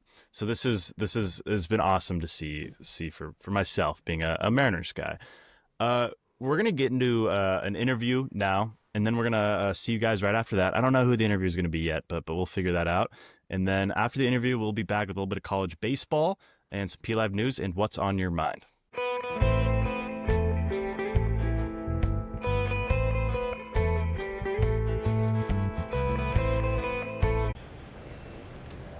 Welcome back to Prospects Live at the MLB Combine, and I'm joined by a really special guest, Murf Gray. How are you doing today, first of all? Doing great. How about yourself? Good, man. Even better now. This is an interview I've been looking forward to a lot. I can't wait to kind of pick your mind about baseball and other things, but just to start off, Mountain West Player of the Year. Is that something like you had a goal before the season to do that, or did you visualize or anything, or is it just kind of an added bonus on top of all the other accolades? I think it's more of an added bonus, just always working hard, staying true to the things we do at Fresno State and just playing hard always. Yeah, it's like absolutely, man. I think that's exactly what it is. Playing in a regional, it's obviously a tough one at UCLA. They're a team that has performed pretty well all year. Walk me through that experience this year. I know it must have been really hard kind of ending your season on that note, but you guys did make a big impact in baseball this year. Kind of how was the regional experience for you? It was amazing. As soon as we got there, our players were just stunned by the place. A lot of us never been to UCLA, especially playing at that field, so we were just happy to be there. But at the same time, we knew what the goal was going in there. We didn't get that win, unfortunately, but at the same time, we were happy with what we did and how far we've came. Yeah, it was a good process all year, right? Talking about your feeling here, third base, you're a Gold Glove finalist right now. I don't know when they officially announced that or not. I don't know if you know that, but you're a Gold Glove finalist and you're a big guy, right? Some people might question your defensive capabilities. Well, how could you question a Gold Glove, right? Yeah. What kind of work did you have to put in to get to where you are at defense to know that you can stick, at the hot corner? Those yearly improvements, I feel like working with our infield coach, Richie Price, really helped me. He helped develop me into that third baseman. Out of high school, I was a shortstop and a pitcher, so didn't know too much at third base, and he taught me how to play it really well at third base. And I think at the next level, there's so much room for me to improve and keep getting better at third base. I feel that I can stick at third base. Absolutely. Kind of like your day in and day out of fielding. What are some things you try and focus on every single day in your practice for positional work? And then what are some drills that you found that have really helped you this year as far as improving defense? At Fresno State, we try to work a lot on footwork and glove work, and I feel that I kind of prioritize that. At third base, it's a lot of footwork, small movement spaces, but also the glove work. If that glove is good, you can stick there. So just day in and day out, just working on small things like that, making sure the glove is good. I love doing my short hop series before I start ground balls, and I love taking mass ground balls just to get a feel of the glove. Yeah, just get a bunch of reps, right? That's the reps. Best way to get better. Oh, yeah. Talking about kind of now you're hitting, what's your pregame hitting routine look like before a game? Say it's game day. What are you doing to get the bat ready? So, get there early. I like to stretch out, do my hip mobility, things like that. Straight to the tee. Take about 20 to 25 swings, just slow and controlled off the tee. Yeah. Then I move into my angle toss from the right side. Okay. And then I go into my regular front toss. Then I move into some arm live. And then, if we're facing some good velo that day, then I turn the pitching machine on and get some good velo. Absolutely, right? Talking about that angle toss, what are you specifically working on when you're thinking about doing that drill? What does that help you with? Staying short, compact, and close. As a bigger guy, I like to use my strength and, pull the ball as much as I can. But if I can stay close and use all of the field, I'll be a lot better hitter at the next level. There you go. I saw a great video. I've seen a couple great bat toss home run videos out of you. And is a bat flip instinct or is that purposeful? Do you think it's just second nature in a moment like that? It just happens and you can't control it? Or is there a little bit of purpose behind that? Man, it's just second nature. Sometimes it's just like, you do something that cool, you black out. You just think, man, I'm living in the moment. And you're not showing anyone up. Just make that clear. It's not an aggressive bat flip, but it's quick. You do it right after you hit, right? And it's just to, live in the moment. I'm just thinking nothing. I'm effortless. I'm just playing the game, having fun like that kid I was when I was 9 playing the game. Absolutely. I think we're going to have to dub over a clip of that bat flip and post that, because there's a good video. I don't remember what game that was, but it's a pretty good video. I remember. It was at San Jose. There's some good pictures too. Yeah. Talking about the mental skills of baseball, right? So we talk about this thing where failure is the standard in baseball. 7 out of 10 times or whatnot, you fail. How do you stay process oriented, and how have you kind of honed your mental skills to remain a level-headed baseball player? I think massive reps and playing the game this long, you have to know that you're going to fail a lot. Yeah. Failure is a part of this game. Failure is going to be a part of life. Yeah. More importantly, baseball teaches a lot of life skills. So if you're able to fail on the field, you can fail in life, but also know that you have to get your get back. You got to get up, you got to get back on your feet, you got to get rolling. So it's not like, oh, I failed today. It's, no, I failed today. I'm going to use that, get better, and work on it tomorrow. Absolutely. So talking about your get back, has there been a chip on your shoulder for a while now? Can you point to a time maybe you felt overlooked or whatnot? And are you a guy who really plays with a chip on your shoulder? No, I feel that in high school I was pretty overlooked, but I mean, I was just that kid from a small town, just playing baseball.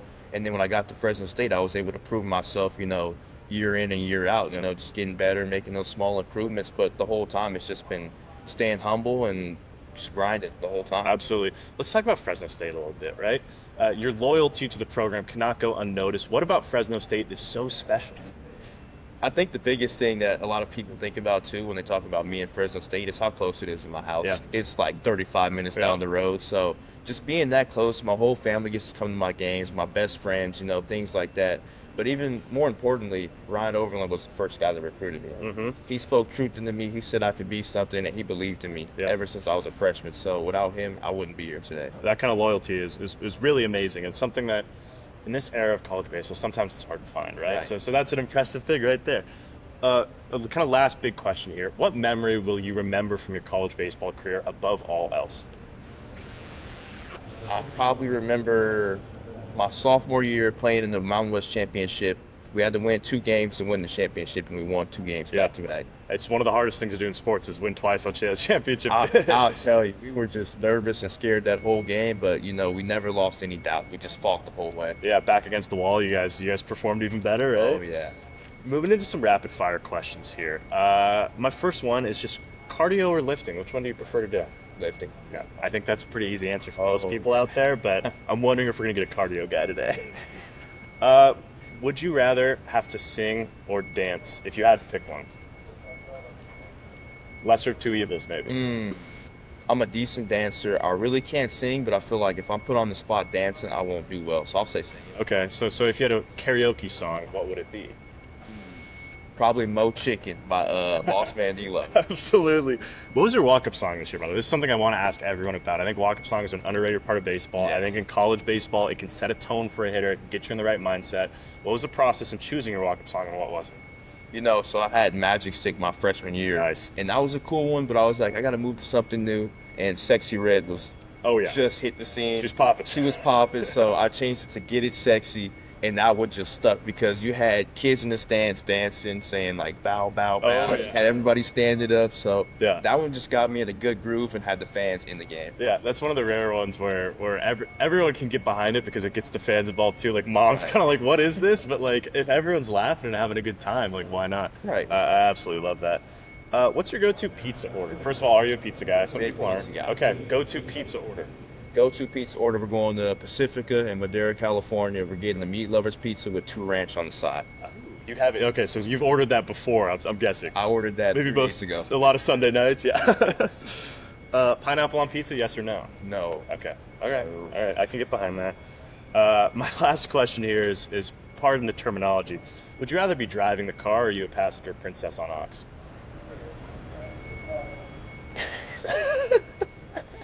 I like this one a lot because I enjoy driving as much as I do, but I would have to say being a passenger controlling odds, man. Yeah. There's no better feeling than that. Just kick back, feet up, and I'm just like, yeah, what song's next? I'm queuing up songs back to back. Yep. You and the guys on the road trip, Apple Music or Spotify? Spotify. Good, yeah, that's the right answer there. I'll say that.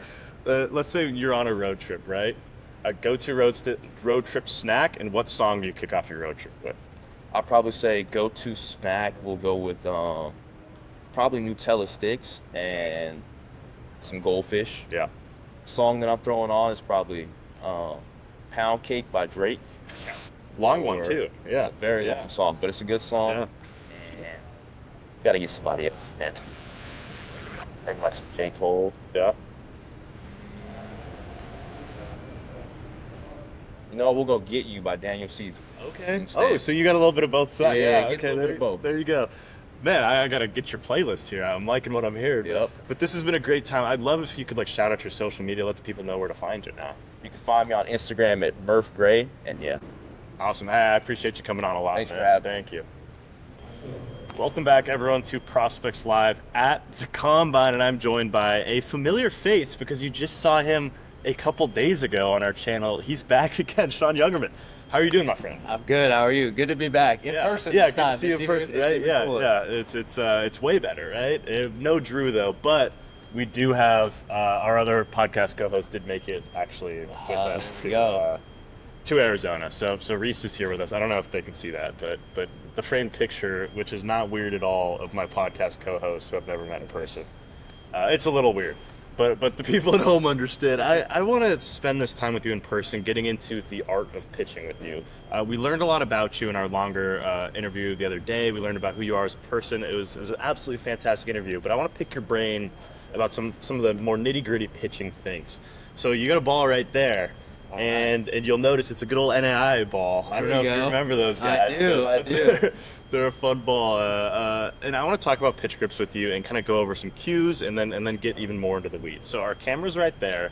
If you want to start out with the fastball and then kind of break down what you're thinking as you throw, we're going to pitching the edge of this thing. Alrighty. Well, fastball for me is a pretty traditional forcing grip. I kind of keep my thumb underneath the ball. For me, this one's basically purely just let it go. Grip and rip? Kind of grip and rip, but obviously I want to attack the zone. Yeah. So I'm kind of gripping and ripping, not just in general, but gripping and ripping to where I'm supposed to be at in the zone, right? If it's low and away, I'm gripping and ripping to low and away. But for me, I feel like I don't need to teeter around with the fastball. It's bread and butter, right? Bread and butter, and Yeah. got to trust it. Absolutely. What would you say your most consistent off-speed offering is? Most consistent off speed is probably the changeup now. Okay, We're able to make a small grip change. Yeah. And, I mean, it's helped me out so far. Do you want to go over what that grip change actually was? Yeah. And what you're struggling with beforehand? Absolutely. So I started off with a pretty simple circle change, and then I kind of moved to more of a, I guess you could say, a Vulcan, or some people might call that a safety splitter. Yeah. And basically, I just took this grip and shifted my fingers a little bit. Yeah. Put a little more pressure on this seam, and used my thumb right here, and kind of just, ball just kind of spins out a lot better now. And So is it spinning more? Would you say you get more of that kind of side spin, change up spin on it? yeah, I would say it has a lot more bite to it, and Yeah. a lot more depth to it, and Yeah. and a lot more runs. You're almost forcing it off the middle finger. Correct. In a sense. Okay. Absolutely, man. Yeah. What else are you throwing right now? Throwing a slider, pretty traditional slider grip. Yeah. But other than that, those are the three pitches I'd like to implement. Either a two-seam or a curveball. In the future. Yeah. What's your cue on the slider? Because I can see that you have a nice and tight in there, which I think provides a lot of comfort. Right. Right. Are you throwing that right at the right-hand batter? Do you imagine your target before you throw it, or kind of what's your thought on a slider, which has some movement to it, right? Right. My best thought that I could have on a slider personally is you have different cues depending on where you're trying to. Absolutely.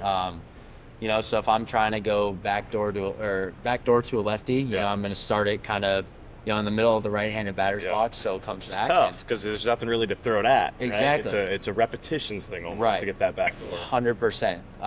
So for me, that's kind of my focus there. Yeah. And then it just changes for a righty. When I'm throwing at a righty for a strike, I'm probably throwing the slider right at him, and trying to get it to go into the zone. And, if I'm trying to get it to go, bottom left corner, low and away, I'm probably starting it, middle away. And swing and miss, I'm probably starting it almost away. So, Absolutely. just kind of changing each focal point depending on where we go. On your best days, what do your pitches look like? What's the difference between your maybe average day and your best day? What pitch is working better than normal? What are you kind of noticing when you're pitching? Yeah, I mean, best day obviously is going to be when all three are working. Absolutely, I can land all three for strikes. I can land all three for chase. I'm not having to rely on just one pitch so much where the hitters are now all of a sudden expecting it. Yeah. So basically just...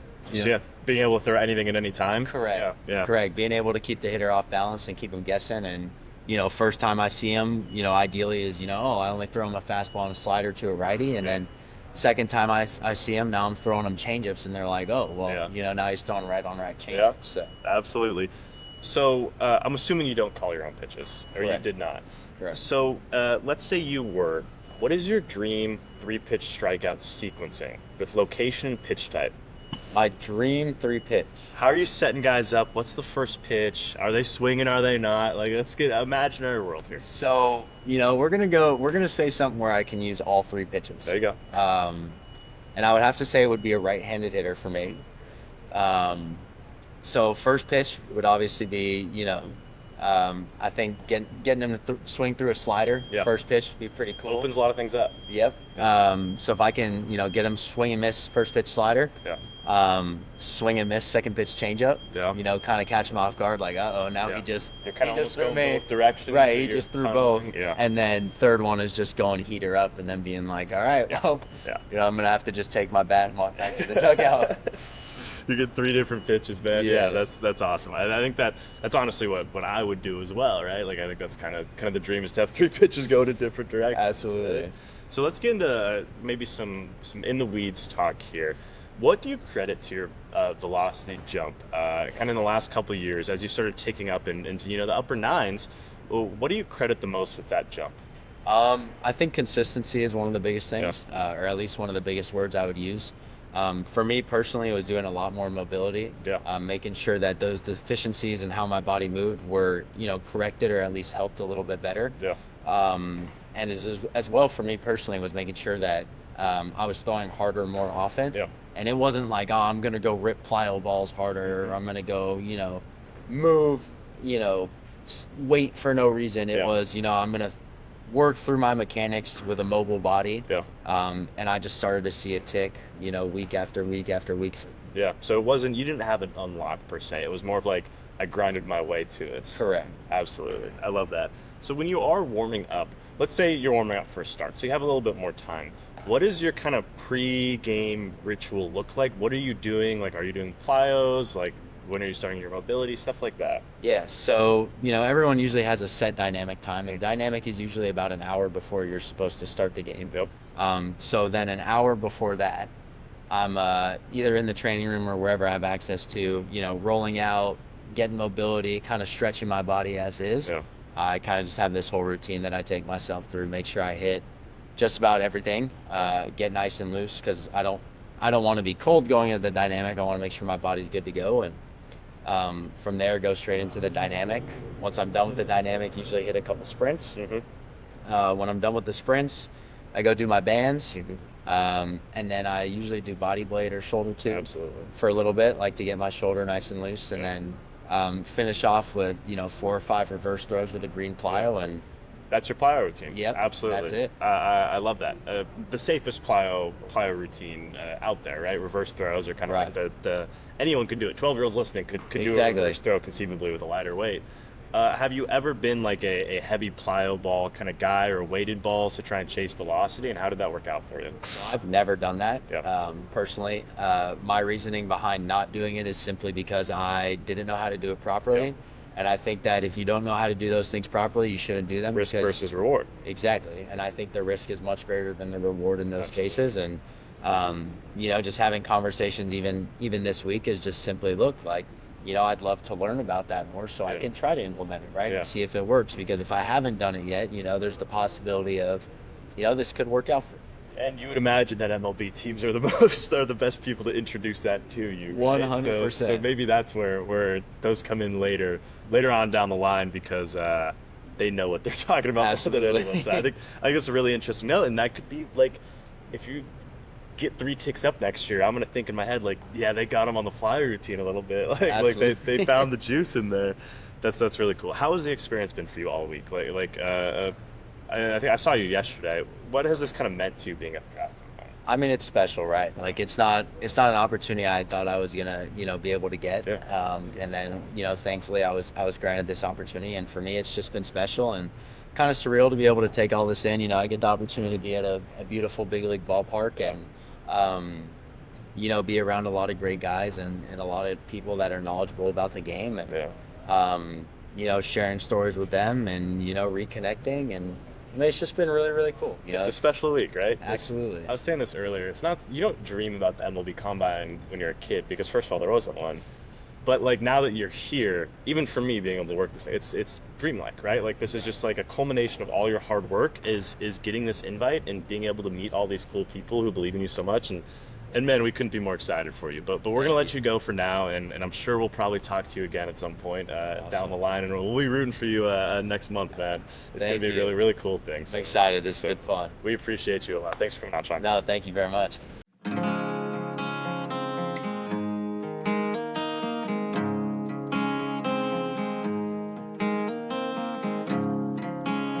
And we are back from that awesome interview, and we're gonna get into a little bit of college baseball recap / Omaha, finale, and we're gonna kick it to Kyle because he has a unique lens on college baseball. So Kyle, I'm just gonna go right to you here. What do you got on college baseball?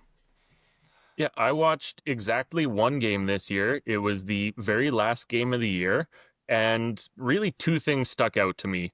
3. 1, LSU won. Congrats.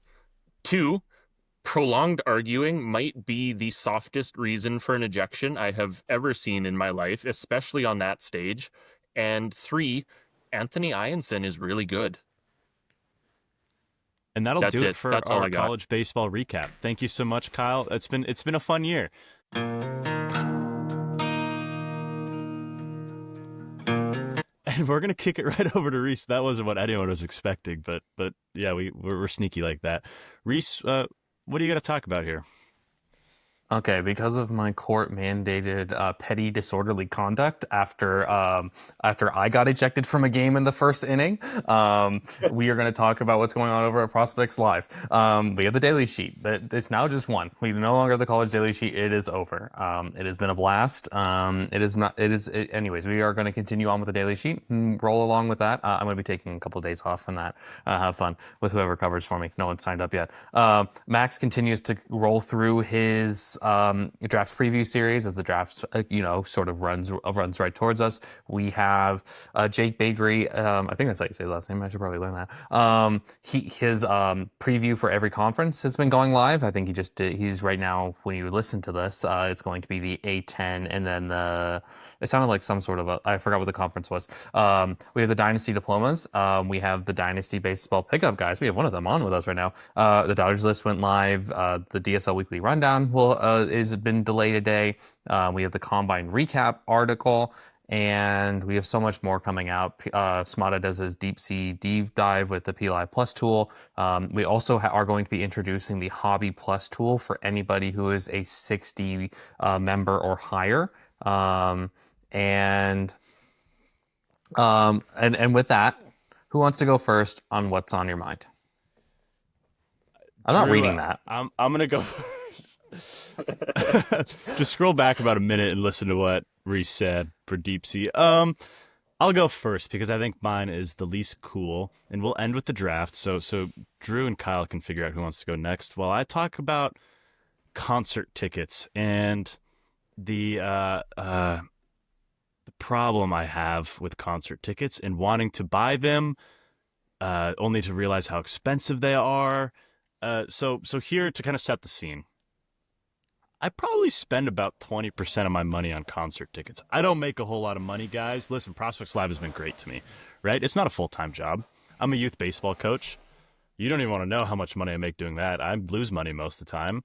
And then I coach at Bushnell, and they are paying for like my master's. Like that's what being a, like a graduate assistant is. So there's not a whole lot of income coming my way, right? So I'm living like a college student. I got wonderful parents who will, help me out a little bit. Mama Ras makes great food, So is it reasonable for me to be spending, quite a fair bit of my money on concert tickets? And here's my rationale. Is I'm paying for experiences, right? Money's temporary. I could, buy clothes or whatever, but I don't really care about that kind of thing. Instead, I'm paying for experiences. So like there's a Morgan Wallen concert coming up next month that I really want to go to. We're going to be putting, a couple $100 out for that. It's quite a bit of money for a young man like myself. So I want to know where you guys stand on concert tickets, if you guys are concert people, and maybe give me financial advice. I don't know. I feel like Kyle would give good financial advice. I don't know. I trust you. I'm not your man for that. All right. I'm not good with my money. I'm with you 100%, like experiences over things, but I do a much better job of saying that than actually practicing it. True, Rhys. I am pro experiences. I feel like that's just a random way to say it. Are you on the fence? Are you on the fence about this one? Yeah. Yes, I am on the fence. I'm not a big concert goer. I can list. Okay. Do you guys want to guess what my first ever concert was? I went with my grandparents. Hootie and the Blowfish. What? No, actually, no. Actually, no. Okay, we're not counting the actual first one I went to because I was a fresh child, immigrated to the United States, okay. very young. I went to the Wiggles. That was my first actual concert. Moving from Australia to go see an Australian group. There's quite a bit of funness there. But the first concert I can remember is I went to. Does anyone else want to put up two more guesses? What year? What year? Oh, dude, I don't even know the years. I don't even know what year this year is. Nickelback. Very close. Oh. I went to a Creed. Creed concert as my first ever concert with my grandparents. Nickelback was close. Yes. It was like a reunion show in Detroit. I went with my grandparents. I had an extra ticket. No one else wanted to go. I was like, sure, I'll go. I think I was like, what? I had to be under 12. So I was like the youngest person there by 40 years, felt like. But this was before Creed had their resurgence, you know? This when people thought they were lame and corny, which they never were. But I'm with you. I'll go to the concert. I think that you'll remember that for a long time. I mean, what else are you going to spend the money on? I don't know. I don't know what else I don't know. Tattoos? I don't know. I don't know what else you buy, Nate. I don't know what your spending diet is. I don't spend a whole lot of money, man. You know, there's not a whole lot of things out there. You create really big logoed polos. That's one of your passions. Right? You print out pictures you don't need to print out. No, that was a necessity. I bought that was an expenditure. I go to probably 6 or 7 concerts a year at this point. Like I spend a considerable amount of money on concerts. A lot of country concerts nowadays. I'm not gonna lie. I haven't gone to like a festival where it's like, oh, that's a lot of money and expenses. That seems like a torture to go to a festival. I would love to do never that. been. It's just a lot of money, man. So I don't know. I don't know. Drew, do you have any thoughts on this? Yeah. I appreciate that you're saying experiences over things because I agree with that. I like concerts mostly. I think concerts kind of plays into my same thing about I don't like going to the movies. I don't know if we talked about that on this pod or if Rhys and I talked about it with On Deck or what, or with Path the Show, excuse me. But I don't know. I get it. I get it. Mallory and I had tickets to go and see Brand New in just outside of Atlanta. Ended up selling them, and then she had terrible FOMO about selling them. And so, you know, she's been watching like the videos and stuff at the concerts, and I really enjoy it. I've been to like the Memphis in May, music festival a time or two. Whenever not like I say when I was younger, but like a couple of years ago, not like forever ago. It's not bad. Concerts are fine. I think, Nate, my honest advice, I don't know that we've given you advice necessarily, is just if it's something you would really enjoy and it's not going to financially cripple you for an inordinate amount of time, then yeah, do it and have fun. Because you are only going to be young once. You are only going to live with your parents. I mean, theoretically once, at this point in your life. Hopefully this is the last time, yeah. I mean, we don't want to judge and we don't want to say, like you said, I think that just so long as it's reasonable and it's something you would really enjoy. I mean, just knowing you and knowing your tastes and your style of music, I feel like Morgan Wallen is something you would distinctly enjoy. So, who do you think walks out with him on the show in Seattle? Yeah, I don't know.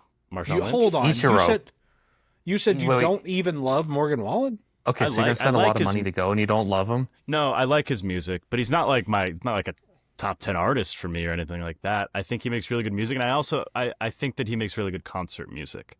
That's kind of the distinction. So, right? Also, not a whole lot of country artists come to Seattle, so when they do, you both have to pay up a little bit for it, and you only have limited opportunities to kind of be in that atmosphere.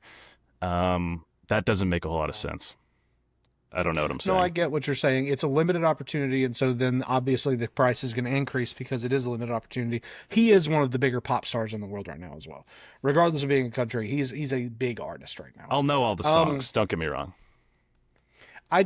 When you said I don't super love him, I think that, okay, let's ask this. Is the ticket for you alone going to be over $250? I have a problem with buying 2 tickets to every concert I go to, thinking I'm going to get a girlfriend, and then it never happens, so I end up taking one of the homies. And so then I have to eat the price on both the tickets. Don't do that. Don't do that. I know, but I have to go with someone, you know what I'm saying? Because I'm like 5 minutes for the concert, and I'm like, I'm going to get a girlfriend. Like, I'm going to have someone to take. Okay. Let's nail this down. When is the concert? Late July. When I take over your hinge, you're going to get a girlfriend. I was about to say, when we take over your hinge, you're going to have a girlfriend. You're going to at least have dates, and it's on you to make that work. It's on you to capitalize. These guys get you a girlfriend, then buy the tickets. I think that it will be fun, but I mean, seriously, Nate, like right now, how much is one ticket? Over $100 with fees. Over 200? Probably 150. If I had to, last time I checked, something like that. Is Wallen in your top like 20 artists? He was in my top 5 listened to last year, but personally, I would not put him I want to see. Like, so then you go. I know all the songs. I know the songs. I think it's fine. I think you go. It's $102. Do you like the new album? And then fees. Yeah, it's a good album. Okay. He's just not like, he's a pop, he's pop. He's not like your niche person that you think the music's like the greatest thing ever, Like, those are the people I always go see.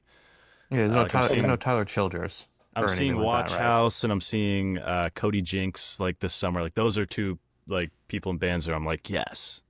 Okay, I think this is enough on concerts. I wanted to be the short one, and I kind of spiraled a little bit. I want to talk about how you have to buy concert tickets like months in advance if you want to go to some of these concerts. You have to plan your whole like next 6 years of your life around going to one of these concerts. That's where we were going. I bought Zach Bryan tickets, and I bought them a year and a half in advance for a concert that was last year. I bought them when I was like 19 and I was 21. Yeah. I bought them when I was 19 and I was 21 when I went to the concert. Something like that. It's just insane. That's ridiculous. Drew, do you want to go next? Yes, I do. So I think we should do something that's not at all inflammatory and that plays to one of our biggest demographics of fans, and that's Prospects Live staff. I'm going to say that I need all of your answers for who on the Prospects Live would be the best driver and the worst driver in your mind, and why. But I need you to limit your whys to 5 words or less, and I will be counting, and I am going to be strict about it. So I'll go first. Worst Prospects Live staff driver, Jordan Rosenblum. Forgot how to drive America. And also, Jordan will never listen to this, and so no one will say anything to it. It won't get back to him. And then best driver, Greg Hookcamp. I have ridden with Greg. There you go. Nate, to you. Best driver. I was going to say Greg. Are repeats allowed? Yeah, repeat if you want to. Yeah, I think they have to be. Best driver, Tom Gates. I think he is awesome. All right. Oh my gosh! Hello. Worst driver. It to Tom? I don't know. My camera does weird things. Worst driver, Will Thompson. He is too big car. Love it. All right, Kyle, to you, buddy. I'm going to go with Greg for best driver because I trust Drew's opinion. And for worst driver, I'm going to go with this guy named Nate Rasmussen because crashed bike in Arizona. Nate, your camera is insane right now. And can't even hold a camera steady, let alone a steering wheel. Big Nate. Rhys, to you, sir. What I don't get a camera do you have, response. Nate? No, you don't. The Oz spot. Okay, I'm gonna go best driver. Greg, but I feel like we have to go with someone else. I'm gonna say Smada. Smada keeps a lot of stuff. Or Ross. Ross would be a great driver too. 5 words. Okay. Organized, Boise traffic, seems easy. I don't know. I've never been. All right. And worst driver. Oh, Adam. I feel like Adam is like a maniac. That's 5 words. Adam is like a maniac. Okay, I was gonna bring up that he's a lawyer too, so he can get his way out of a ticket and everything like that. So yeah, Adam. Okay, that is there you go. So if you disagree, then send us a tweet or just post in the general chat. And Will's make gonna us be talk. so mad. Will's gonna send Nate like a really angry text message. It's gonna be great. I can't wait. You got to make fun of your bros. Yeah, got to make fun of your bros. Kyle, Nate, off the top of your head, super quickly, on a scale of 1 to Big Nate, excuse me, on a scale of 1 to 10, Big Nate, how would Drew be as a driver? Go. I would trust you, man. There were talks about you and me doing a little road trip thingy or whatnot, and I was all in on that. You and Greg are like the trust circle. It's funny how like I don't want to like lump in with age comes trust in my eyes or whatnot. Like Smada and Ross and Matt were all like on the board for me for best driver. I just think there's just something about trusting older people, and I can understand, Kyle, why you wouldn't trust me to drive. Got a clean driving record, never touched a car. I got 1 speeding ticket once, but I was 7 over. Like, what are we doing? Yeah. So yeah, but the line bike was a concerning incident. I wouldn't trust me to drive one of those. To be again. fair, I don't think I will. To be fair, those Phoenix streets are rough. Those Phoenix streets, whatever they're not spending their tax dollars on the streets. I can tell you that much. Although it's a million degrees, you can't really fix the streets. I would ask the rest of you to gauge me as a driver, but I was just trying to save Kyle some time because I thought that he was setting up his quiz. But it looks like he's all set. So Kyle, please go ahead. What's on your mind, sir? I'm good. Yeah. So correct me if I'm wrong, but I believe I am your first Canadian guest. Yeah, we haven't had Greg on. Who else has been on? So, in the spirit of that, I have a little Canadian citizenship test for you guys. Wait. Now, this is not the actual Canadian citizenship test. This is some Canadian terminology that I want you guys to translate for me. Do we have to write down our answers? You do not. I've got a total of 10 questions here. I'm going to ask each of you 3 of the words to translate for me, and then I've got a bonus word at the end that I'm going to give you all a shot at. Okay. All right, so we should have Nate guess the Canadian provinces too. If you haven't heard about his fantastic job of guessing the U.S. states. I could get almost all of them. How many are there? Yeah, we've heard that before. Heard that before. How many are there, Nate? 13? 14? There's 11 provinces and 3 territories. I know one of the territories. I could get most. I would get close. We'll table that maybe for the next time I'm on, because I think this terminology is going to be fun here. So I've got the order written down here. Drew, I'm going to start with you. And as we go, I'm just going to mark a little yes or no on the sheet here as to whether you guys got it right, so I can track who's winning this. And the bonus word at the end, I'm going to give you guys like 10 points for that one if you get it, because I don't think anyone's going to. So we're going to start, Drew, with KD. Can you spell it? KD. Can you use it in a sentence? I went to the store and bought some KD. What's the language of origin? Canadian. Right. Okay. Let's see. I went to the store and bought some KD. I think I'm going to go with maple syrup, Kyle. You are on the right track. It is a food. It's Kraft Dinner or Kraft Mac and Cheese.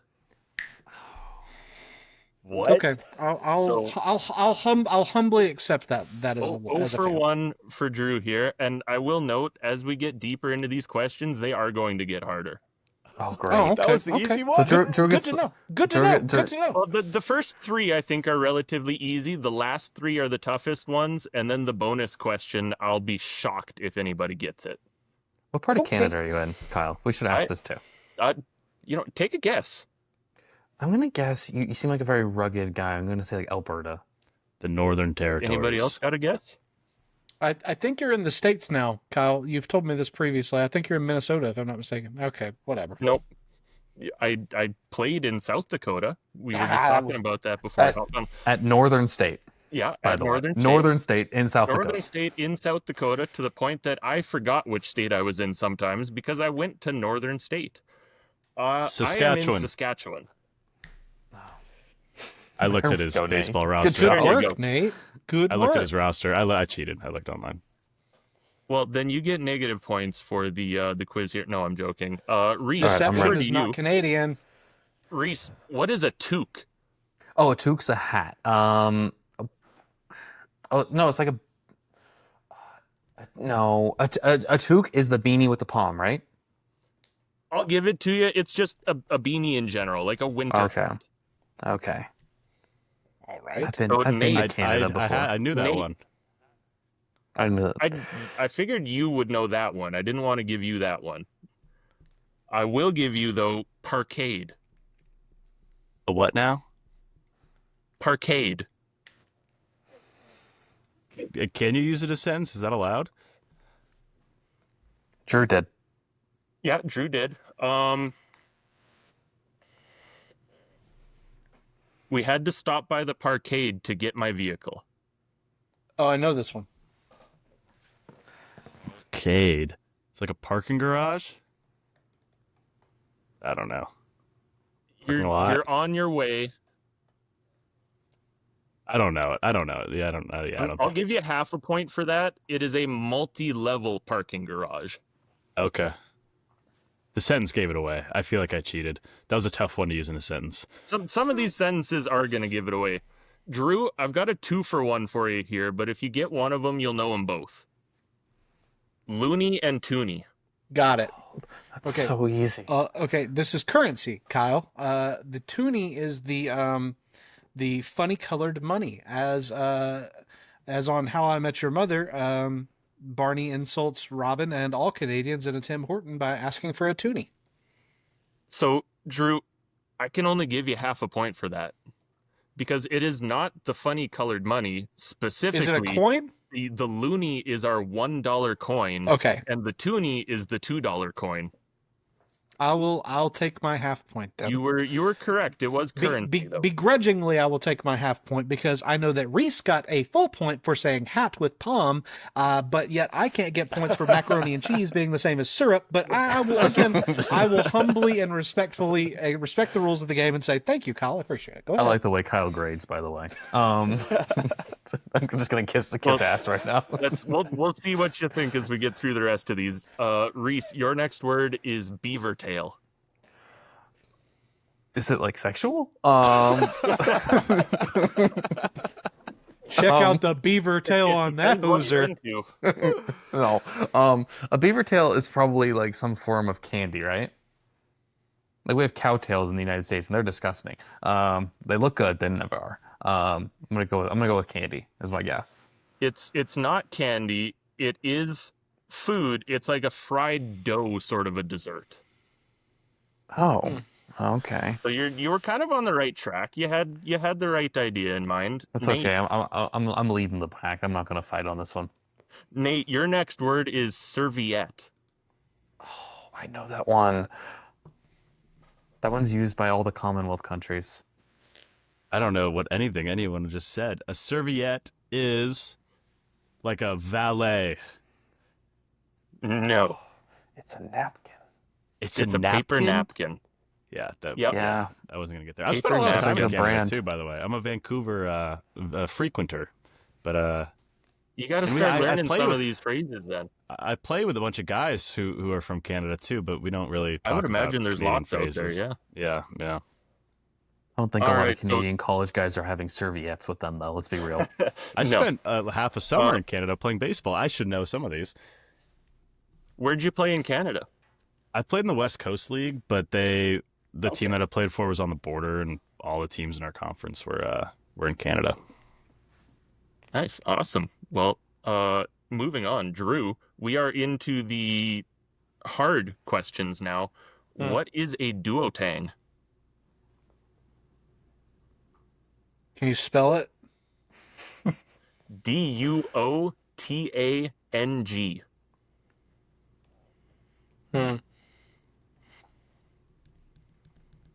I hear someone typing.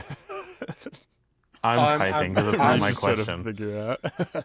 Oh, I looked up beaver tail as Rhys was answering. Those look good, by the way, Kyle. They're fantastic. Are they soft or crunchy? They're soft. They've got like it's almost like a slightly fried croissant. Like it's got a little bit of a crust to it, but it's nice and chewy. That sounds good. Okay. Can you use duotang in a sentence, please? Yeah, I got to school and realized I forgot my duotang.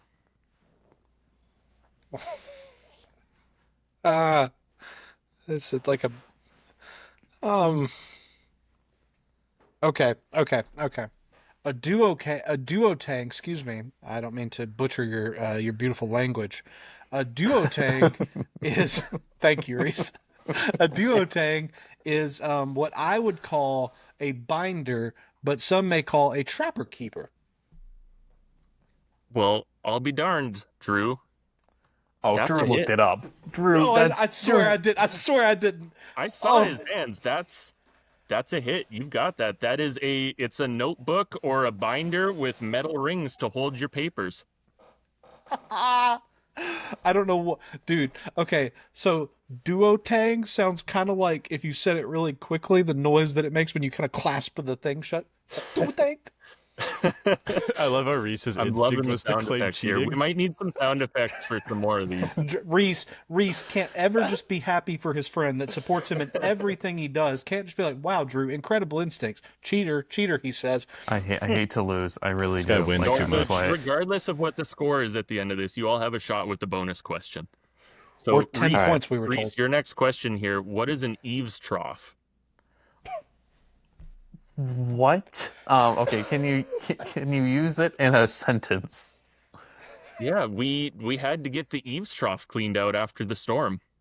We don't have them in California. Leaves collect in them. Yeah, like a What? gutter is what you're Gutters? thinking, Reese. Yeah, it's the gutter on your roof. Okay, yeah, gutters on the roof. Yeah. Okay, there we go. All right, Hell and yeah, Nate, I'm in the lead. your final I didn't even question. need to cheat on that one, Drew. Jeez. Nate, your final question, what is a Chesterfield?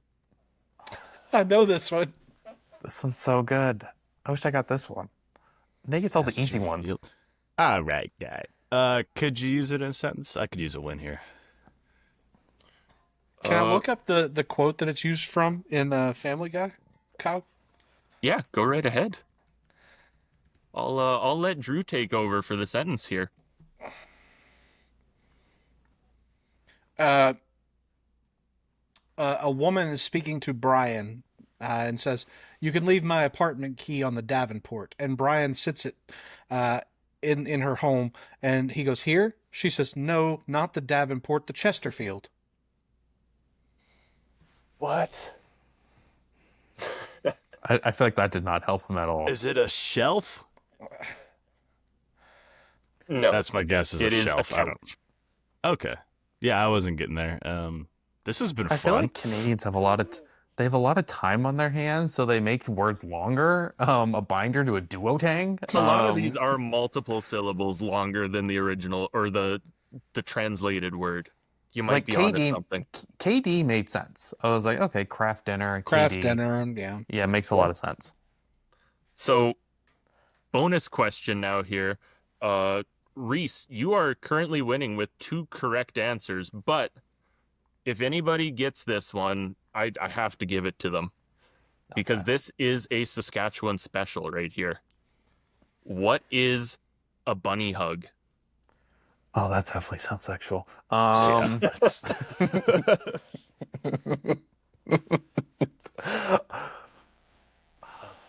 give you a minute to think, and then I'm going to come around to each of you here. If you don't mind, can you use it in a sentence so that you can help us all out? You know what? I'm leaving this one completely open to you guys. Oh, dude. I feel like I've given too good of hints on some of these, and I can't do that for the bonus question. I want to officially put in my answer. It's north of Montana and the Dakotas.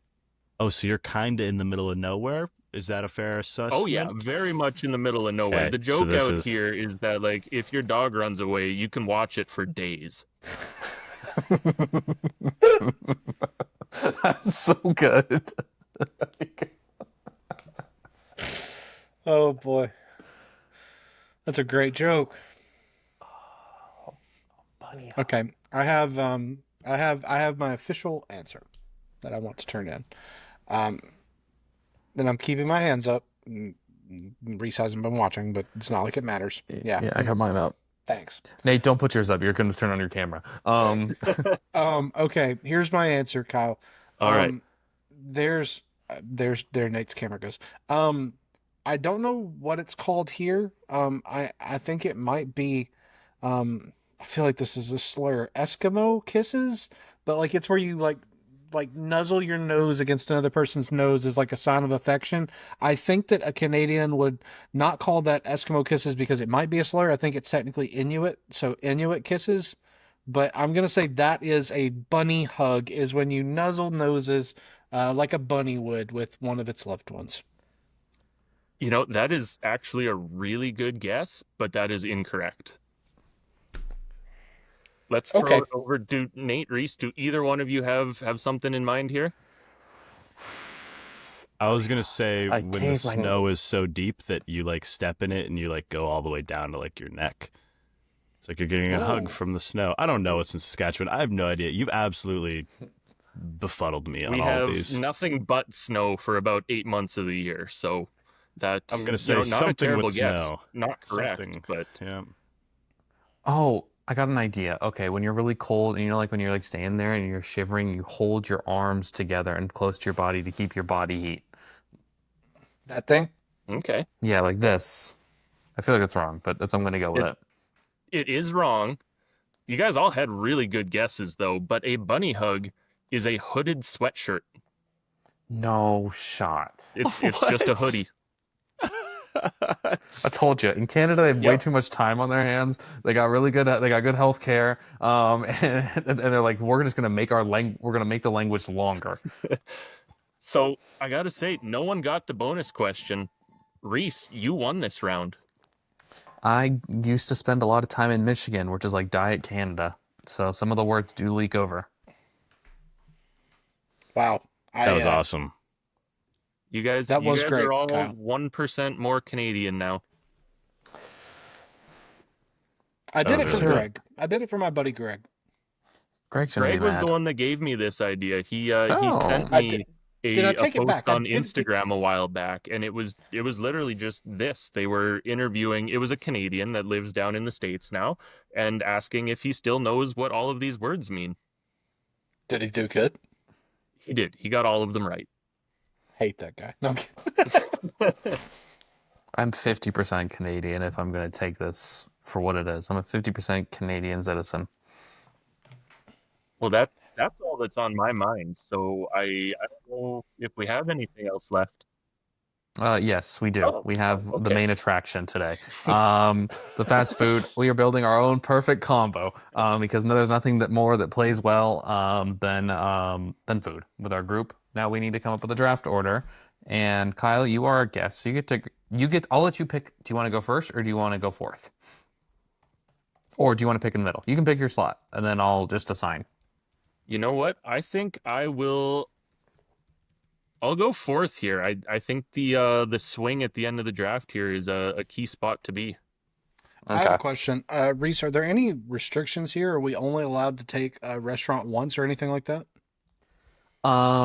No, because if we'll start running out of fast food restaurants. Okay. I feel like at a certain point, you are not allowed to double up at the same restaurant though. We'll add that caveat. So you can't I think it's in bad form to name, and Kyle, we believe that snake order is the best order. It absolutely is. Yeah, it's the most American. Okay. I'm gonna go go a little more Canadian now, so exactly. So we might have to go set order. Okay, Drew, you normally go. I don't even know. I can go first if you guys want. I really don't care. I don't have a preference. I've gone everywhere. So I'm comfortable. I'm comfortable wherever. Let's put Nate first. I want Nate to kick off this draft. No, Nate. No, I'm not saying you're gonna have bad takes or anything like that. You might surprise me this time. I could win this. You never know. Okay, I don't care. Drew, do you want to go for second or third? You surprise me. All right, I'm going to pick right after Nate. I feel like that'd be fun. I'm building a draft board. I apologize for being inconsistent with my responses. Okay, so the rules that we've come up with is you have to have a main, a side, a drink, and a dessert, and you cannot, what's it called? And you cannot double up on restaurants. Nate, you get to go first. Easiest one of my life, Chick-fil-A chicken sandwich. I had 3 when I was in Arizona in one sitting. It's the greatest fast food item that I've ever had. I love it. So that's where I'm going. I'm going to actually go with the better chicken sandwich, and I'm going to go with the Popeyes chicken sandwich. All right, try and be different. See how that works for you. Okay. Well, whatever. I'll be taking the Crunchwrap Supreme as my main. I think that's pretty obvious. Main 1-1 to. Now, Kyle, you do have the option to you can pick where you don't have to pick main. Yeah, don't pick main just because we did. Do what you want to do. Oh no, I'm leaving that on the board now. I know exactly what my main is gonna be, but I'm gonna leave that for now. And for my side, I'm going with an absolute classic here, and I'm just going with. Do you guys have A&W up there? Or down there, I suppose. Yeah. I'm going with the A&W French fries. They are just clean. They're crisp. They're nice. They aren't too much. They are exactly what I want out of a side.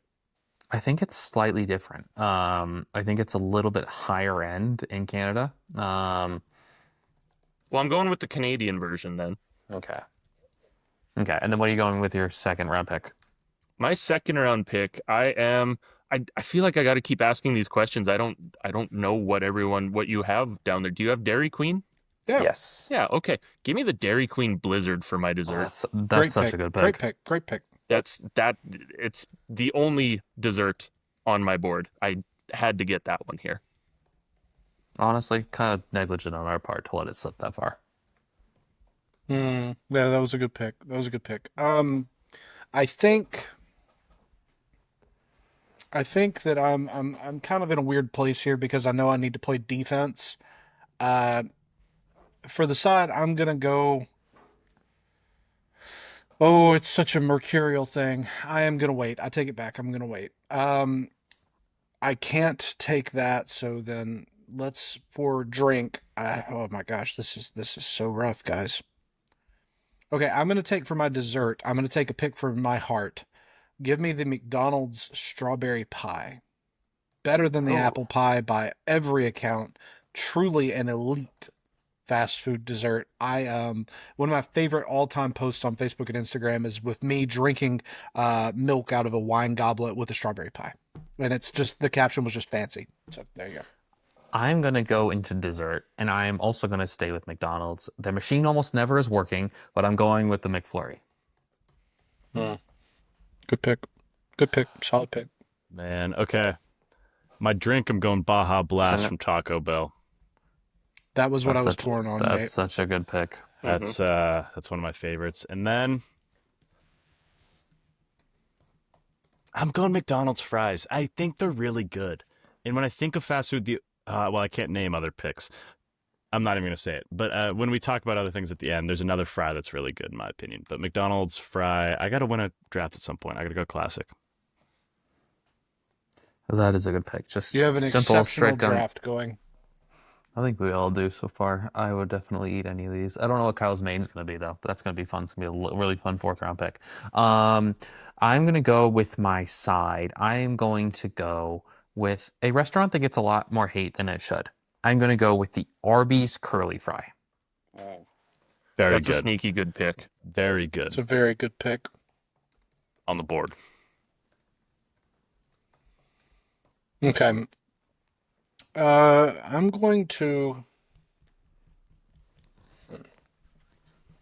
in an interesting place here. I think that the smartest thing I can do is lock down a drink that I think is going to be universally beloved. I hope it is. Shout out to my man, Greg Hoogkamp.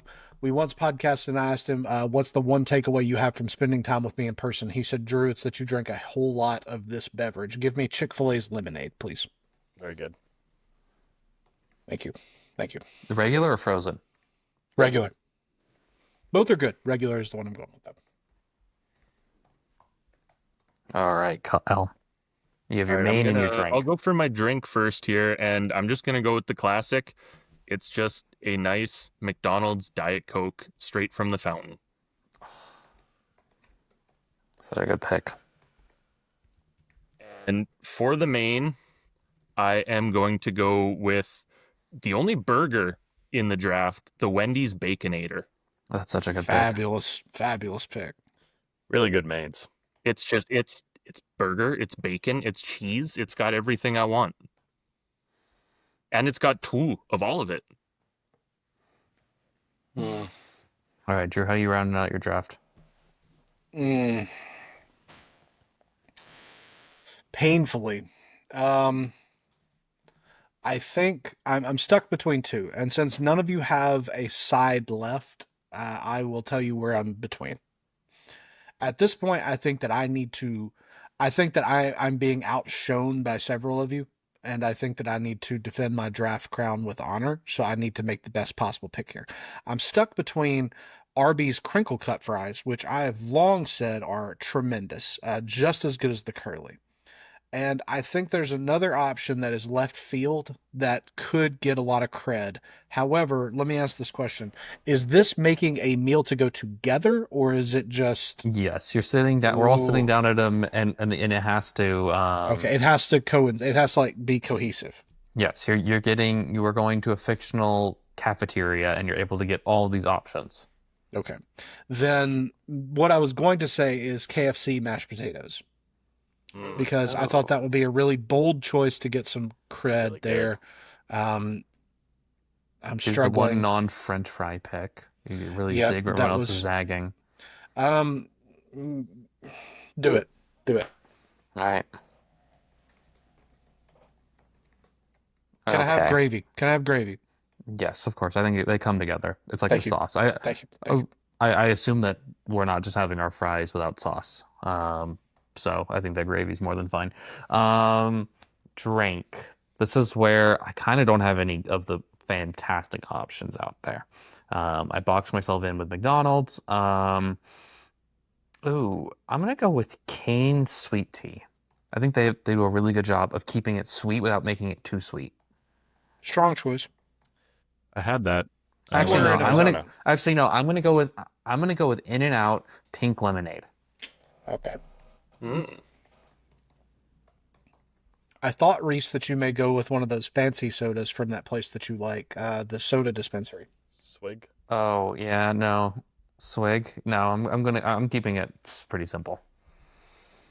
I really hurt myself with my desserts because I would go Taco Bell Cinnamon Twists. I would go McDonald's Hot Fudge Sundae if I could, but I can't do either of those. So I'm between the Dairy Queen Dilly Bar or Subway cookies.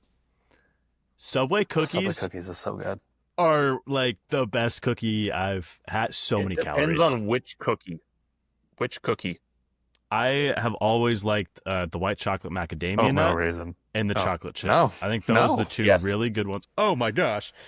I think the chocolate chip looks better on a graphic. I think the white chocolate macadamia nut is like sleeper, one of the best cookies out there. I'm going to go chocolate chip cookie from I think Subway. it is the best fast food cookie. Okay. I have a question. If we were to have a wild card entry, I know that a 4x4 draft just looks good, and I'm not saying that we should. If we were to have a wild card entry going in the same order, Nate, what would your wild card be? I wanted to talk. Do you guys have Wingstop where you're at? Yes. Wingstop fries. I have a lot up here, so a lot of this is already going over my head. Wingstop fries are one of the greatest things I've had. They're like, especially when you get them with the lemon pepper seasoning. Yeah. Yeah. Wingstop fries are really good. I think the McDonald's hot fudge sundae is better than the McFlurry. That's my hot take. Those are my two kind of. Rhys, do you have a wild card play? I do have a wild card play. It's my second favorite fast food main, the cheesy gordita crunch. I think it is one of the greatest inventions we have as a species. And then I'm trying to think of what my other wild card option would be. Del Taco has a really good like fry. Like their crinkle fries are really good. And then a Wingstop, the lemon pepper there is fantastic. The lemon pepper flavored wings are so good. The one that, or Kyle, I'll go to you. Did you have a wild card option? I've got a couple of sides that I'm kind of surprised weren't taken. In all honesty, I think the best French fry, I didn't take it because I knew I wanted the Wendy's Baconator. The Wendy's French fry, I think, is the best French fry out there. But the other one I'm surprised wasn't taken here is the tater tot from Taco Bell. We don't have tater tots at our Taco Bell. Oh, you Taco don't? Time. No. You guys have Taco Times? We do. No, I do not. Taco Time rocks. It is. It's like the cheaper, dirtier cousin of Taco Bell. Somehow dirtier. Taco Bell's already cheap and dirty. It sure is. The one that I would have chosen here is the Whopper from Burger King, and I think that that's such a Burger King didn't get nearly enough love in this draft because fries, chicken fries, original chicken sandwich, chicken sandwich, yes, yes, that's a fabulous sandwich, Kyle. The Whopper would have been my wild card selection, but we'll see. Hey, I honestly, guys, I think this was the best draft we've ever done. I think this is the most competitive draft we've ever done. It's a stacked draft. I think anybody could. This is well-rounded. What a way to end a super fun episode, man. Kyle, thank you so much for joining us. We'll obviously have to have you back a lot more often. But thanks so much for joining us this time from up north. We do a thing here. Do you want to shout out your socials so the people know where to find you? Absolutely, yeah. Thank you guys so much for having me. I would be thrilled to come back and join you guys again. Socials, you can find me on Twitter or X or whatever you want to call it. I am at Sunny_108 and on Bluesky, just Sunny108. I wish I could say I was as active as I should be on those, but I'm trying to be better with that. Outside of that, you can just find me on Prospects Live. I write an article every weekend, Dynasty Baseball Pickups, and I record a podcast with my podcast partner, Taylor, and it is more or less the same thing as our articles in season. We are just busy grinding away and recommending players to go add in all your Dynasty leagues. Rhys, where can the people find you? You can find me over at Prospects Live every day. I've got a bunch of stuff coming out. You can find me on Twitter at rhysbwhite, where I don't know what I'm complaining about this week. And then you can find me over on Bluesky, where I dread being on that app. It causes me misery and pain, and I don't like it. I think I'm just going to delete my account over there. I'm done with it. So yeah, you can find me on those. You can find me on Instagram too. You don't need to. Drew, where can the people find you? You may find me on the Twitter machine at drewisokay. You can please find me on Instagram at the same drewisokay. You can follow me on Bluesky at Torts Illustrated. That's TortsIllustrtd.bsky.social. Follow me there. Of course, Prospects Live as well. And if you haven't, please consider watching Path to the Show on Stadium or Bally Sports Live. If you enjoy this show, chances are you'll like that one okay as well. Yeah, you guys can find me on the Clash of Clans app. My name is Nate Rass68. So go ahead and look me up over there. Taken? I wanted to be classy, Drew. You can. I'm already in a clan, but I think you can friend me over there. I don't play very often, but yeah, go find me over there on Clash of Clans. I want to thank you guys so much for listening to this episode. We had a great time, and this was so much fun, and we will catch you next week. Good night, and God bless. I can't let her go.